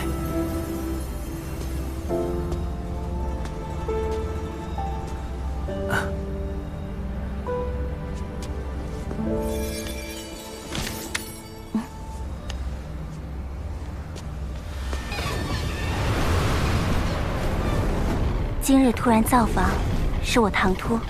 何来唐突一说？大劫将至，诸般事宜皆牵一发而动全身，我放心不下，特来与你相见。仙子可是在担心白泽归降于我，是为妖庭之算计？白泽乃上古妖庭元帅，更是与妖师鲲鹏斗过的人物，预感灾祸的神通也颇为厉害。他定不会无缘无故前来投奔。仙子所思，正是大法师与我所想。故大法师已出手将他元神牵制，而白泽在与我的交谈中，亦已将我引为知己。有玄都师兄出手，你心中也有成算，我便不必忧虑。不曾想，仙子已对我这么在意。早该知你口中无甚正经，我且回了。是我错了，还请仙子留步，容我向仙子赔罪。我亦是玩笑一句。我既来此，总该见过尊师，才不算失礼。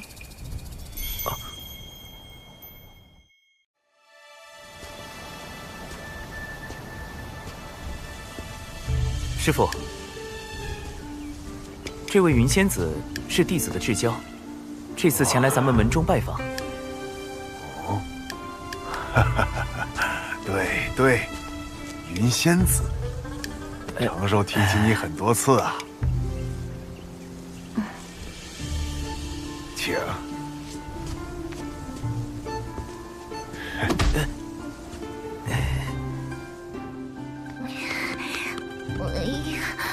云霄仙子怎么突然打上门来了？还被师兄带去见了师傅。我这就快进到家门失守，城门失火，老家被偷了吗？虽然云霄仙子是典籍中记载的三教高人，天地间有数的大能，但我也不能就这般把师兄拱手相让啊！况且我做了师兄这么多年的贴心小坎肩，要论在师兄心底的位置，我也并不一定会输给云霄仙子吧？这位便是你师妹吗？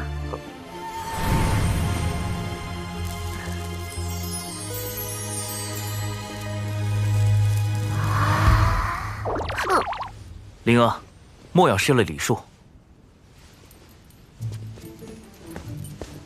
弟子见过云霄前辈。你我相交，不必论道门辈分。我虚长你许多缘惠，你就如我三仙岛上琼霄、碧霄两位妹妹一般，称我一声姐姐便可。啊，她姐姐，这就要占我便宜了，动不动先来后到呀，大姐！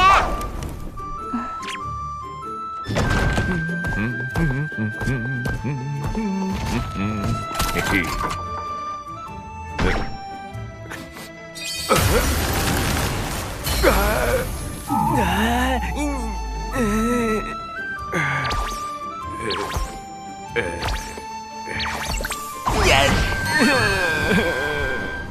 虽然知道云霄仙子应就是字面意思，但总觉得这个话题不能继续下去。可否让我与灵娥单独聊聊？啊？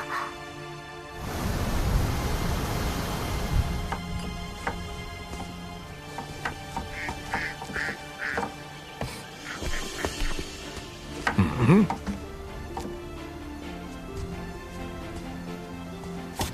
水神就这么放心让灵儿与云霄仙子单独相处，不怕出事？小琼峰的指人系统和防御阵法都已完善，灵儿与仙子应当不至于出什么事。不。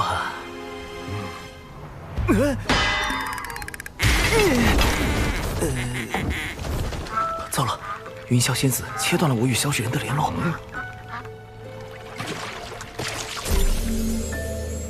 云霄仙子支开师兄，单独把我带来泛舟，还设下这隔绝探听的云雾法阵，是想干什么啊？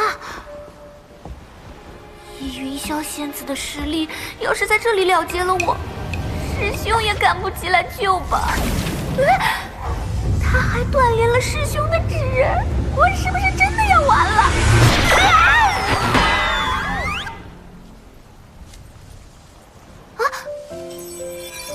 灵娥是在害怕吗？我没有恶意，只是今日专程前来，想见一见你。仙子想见我？三仙岛上，我那2位妹妹常说，人族男子最是多情，少有可信任者。于是我去到俗世当中，想寻到一份关于男女之情、生灵姻缘的答案。却最终发现，我似乎错了。话题走向怎么跟我想的不太一样？他不是应该先宣示主权，再让我知难而退吗？怎么突然开始反思认错了？仙子做错了什么？我师尊通天教主为我推算出，我今后会有一场大劫。我不忍将你师兄牵入其中。上次与你师兄相会后，我已知晓，我这漫长岁月修道的清冷，都化作了想与他相伴的爱慕。我说的错了，是我该先破劫，再与他相识。所以仙子是怕自己不能顺利渡劫，或是渡劫后道心圆满，心中再无我师兄身影。若我注定不能与他修成姻缘道果，那我破戒之时，便是伤透他之日。我宁愿今日之后，闭关至大劫来临，尽量将他排于大劫之外。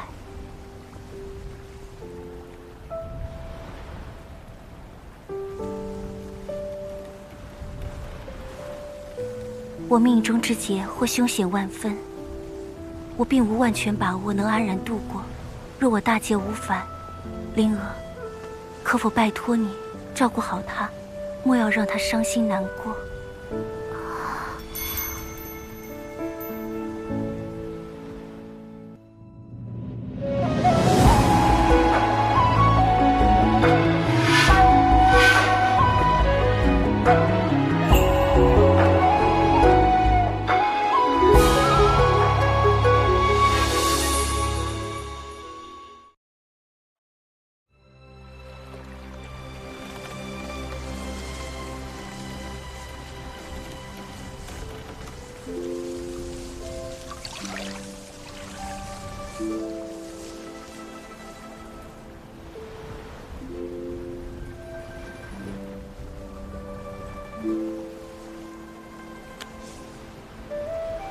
其实仙子，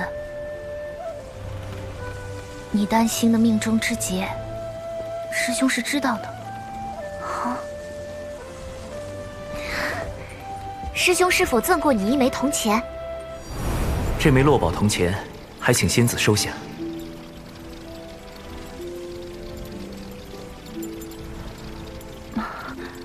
这个，对，虽然师兄未对我说过，但我几次见师兄画谋划图，其上的一团云应是代表仙子，在云旁边画的就是这样2枚长了小翅膀的铜钱。这铜钱一定跟你的劫难有关，看得出仙子很喜欢师兄，所以仙子，你不妨和师兄谈谈你心中所想。灵儿，谢谢你对我说这些。原来仙子这么为师兄着想，宁愿压抑感情，远离师兄，也要保证师兄的安全。仙子既然处处为师兄考虑，那我也不能仗着仙子命有大劫就趁人之危吧。我是因为不想见云霄仙子伤心，所以小小的投敌了一下，才不是被云霄仙子的温柔真诚打动，心里产生动摇的。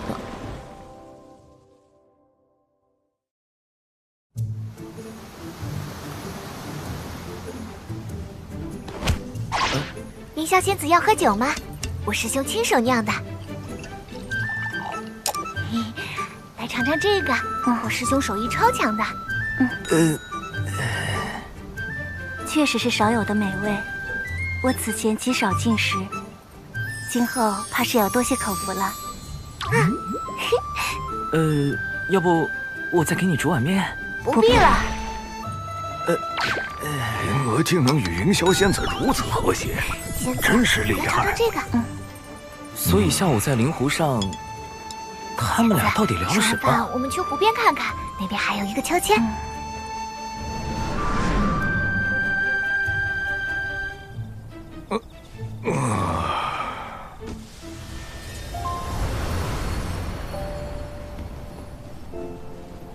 那枚铜钱，我会好生保管。那场命中注定的劫难，我亦会竭力度过。我还道你在担心什么，突然来山门中看看，不曾想，你竟是有些患得患失了。你是否在担心，待你道心圆满，就无了我容身之地？你怎知？其实这般问题，我也担心过，但后来就释然了。为何释然？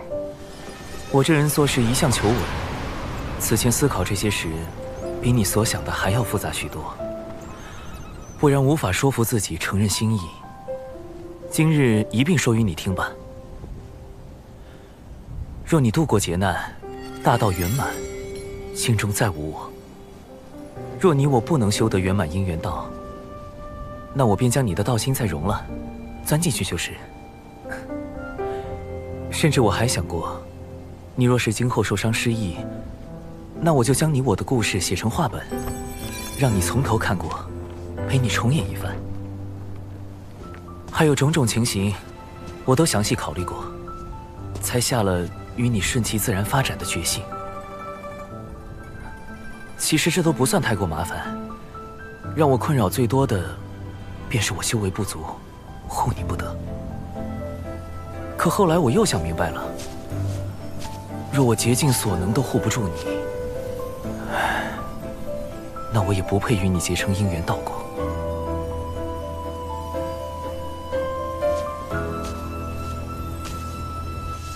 若我大劫过了，道心无你，我便毁了道心，增添与你相关的执念。你我可否以劫难为约？待我无劫无灾，可愿与我同游三界，寻遍星辰？愿。今日一约，心无迟疑，望你自保为上，量力而行。放心，我稳得很。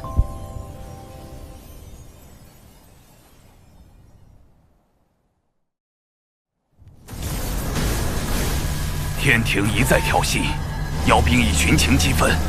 殿下，我们是时候出兵了。白泽前辈还是没有下落吗？各路小妖遍寻无果，不知白泽元帅是遁出了洪荒，还是遭了不测。想来是前辈不愿沾染此间事端，自寻了去处躲避凶祸，不必再找。天庭假公济私，借天道之力打压妖族，的确已不能再忍。妖族能否重新在洪荒立足？妖庭能否重铸昔日荣光？成败在此一举。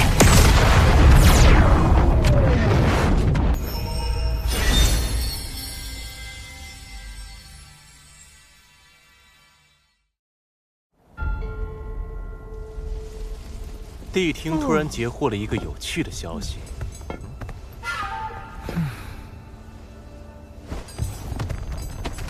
那我少不得要去妖族走上一趟了。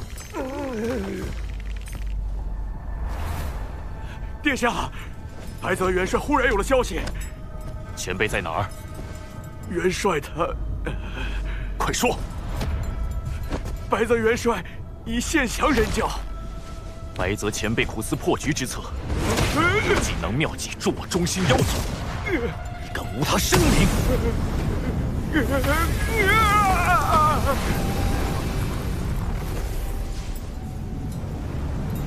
破局之法便在锦囊之中，不到危急关头，切莫打开。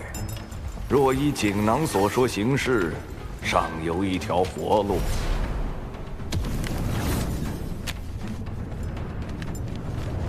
元帅是何指示？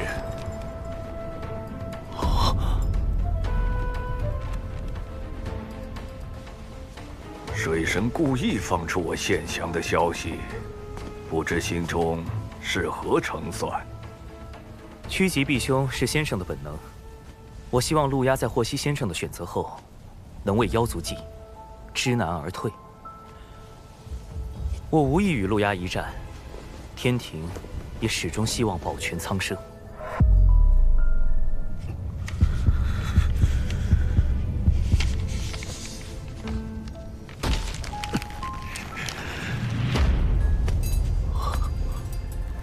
原来从一开始就是骗我的。元帅就要殿下投降？妖庭早已不复存在，望殿下放下执念，及时回头啊！号召各路妖王反天去按兵不动，根本不是在等待时机。他没想助我举兵伐天，他要我投降。或许元帅认为此时投降才是妖族最好的选择。可我怎能不战而降？未尝一战，他又怎知我必败无疑？白泽元帅有趋吉避凶之神通，他为殿下出此下策，想必也都是为妖族。太子殿下，我来是想问问，白泽以妖帅之身归顺人教，太子是否要率妖族献降天庭，做贵元帅的投名状呢？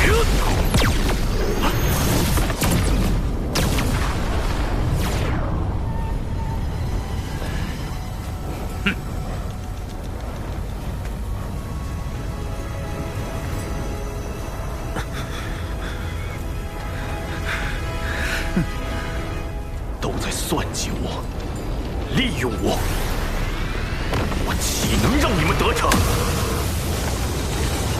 当年我父皇率领百族齐聚不周山，成立妖族，共同凝聚出此门印玺，聚集百族之气运，绞杀巫族，建立妖庭。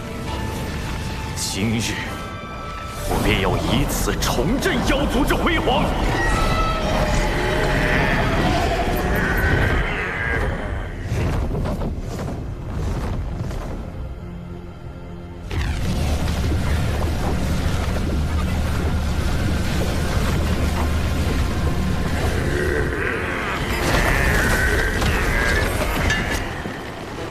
日何丧？与子偕亡！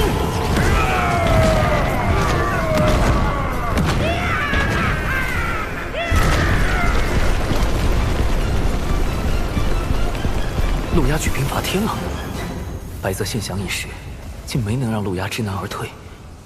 不过，还好我有98套方案，我就不信你不降。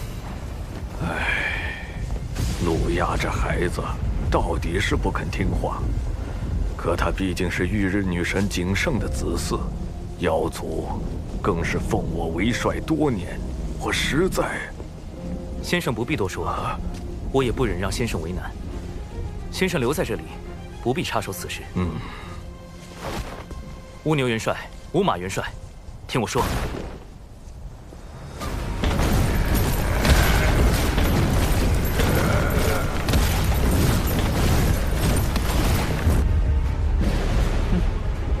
太子果然从不让人失望。都准备好了，此次陆压举兵与天庭一战，不好叫他一败涂地。我们不便出面公开与天庭为敌，已经吩咐文静另寻帮手了。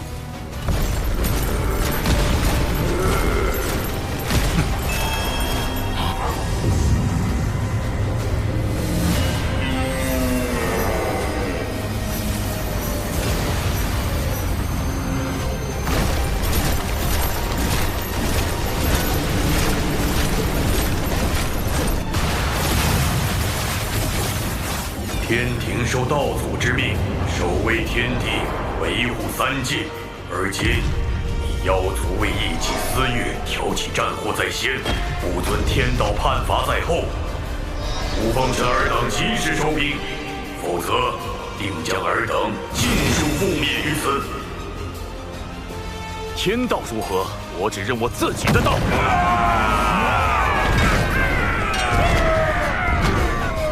两位元帅，执行第1套劝降方案。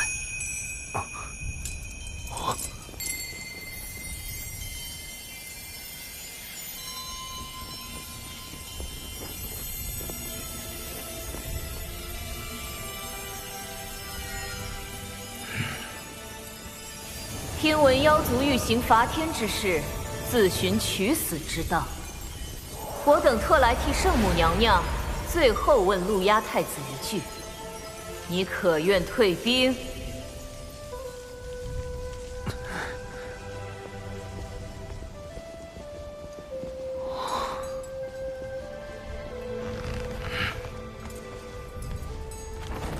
陆压谢娘娘多年庇护之恩。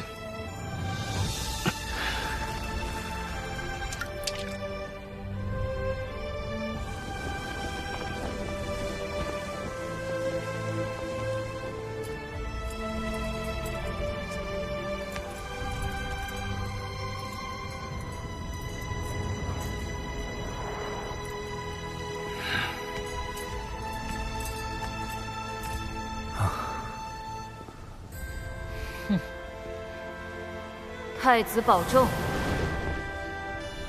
唉，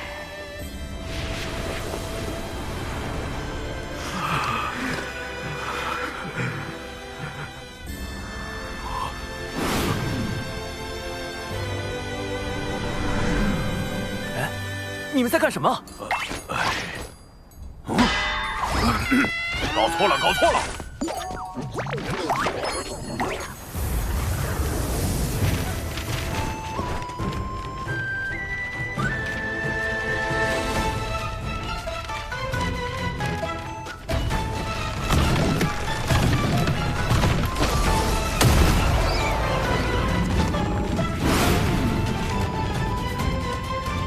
陆压何在？速速过来受死！嘿嘿，今日我们6道府针对陆压您这种贵客，特地推出了殡葬大酬宾。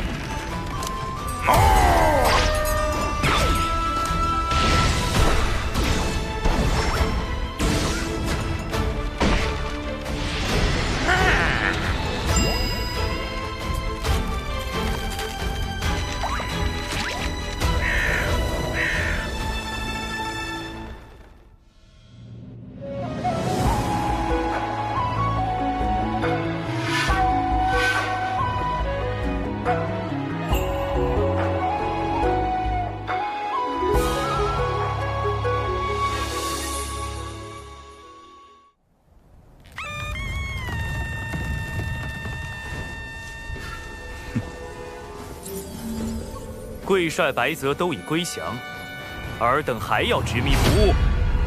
这绝无可能！白泽元帅怎会抛下我们？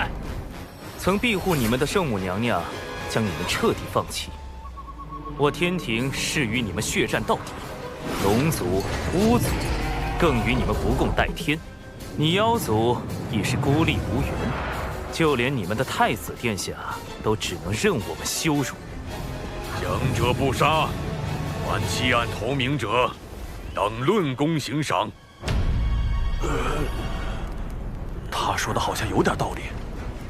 妖族的敌人好像真的有点多，要不投降吧？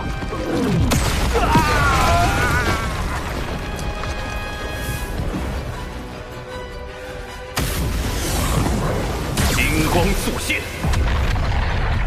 正无神通，一天之光，万神朝礼。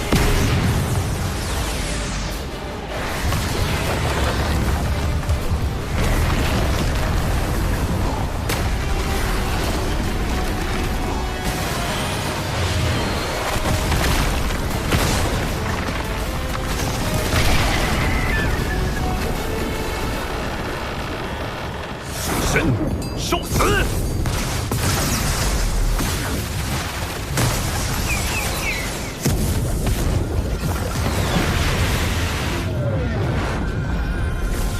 骑士，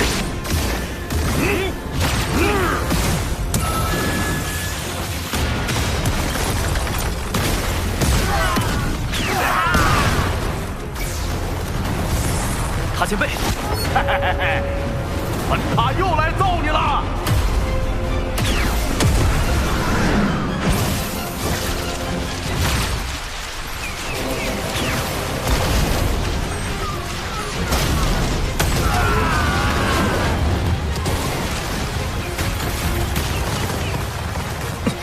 不行，这太阳星的温度太高，萧芷人根本无法靠近。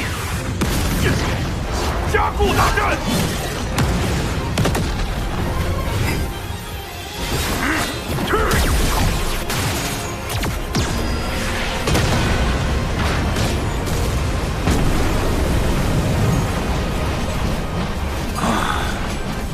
妖情还在时，只为妖族太子化作时日，炙烤大地，不但害死我巫族夸父，还令整个洪荒生灵涂炭。幸有我巫族大义前辈出手，大扫射日宫，将9名妖族太子射落。昔日路亚敬佑，射日宫共有几支箭？现在何处？您是说，当时一共打造了10支，还剩1支，就在我6道府安置着。拿来。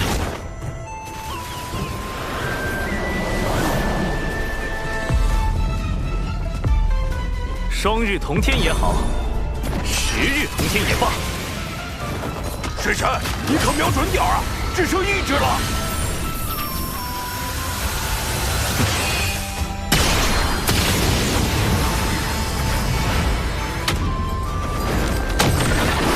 奉天之命。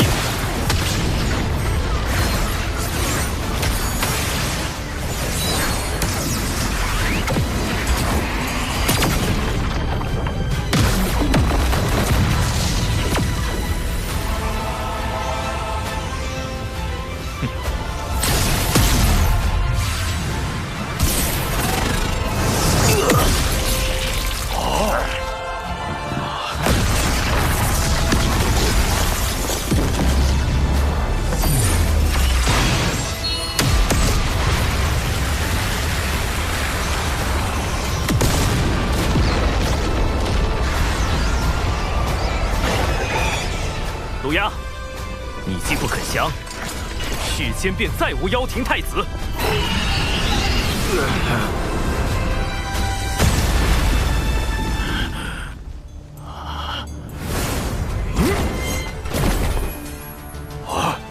水神好准头，终是修为欠了火候，不似昔年大义前辈那般，一剑便能将其击毙。2位元帅，战场便交给你们了。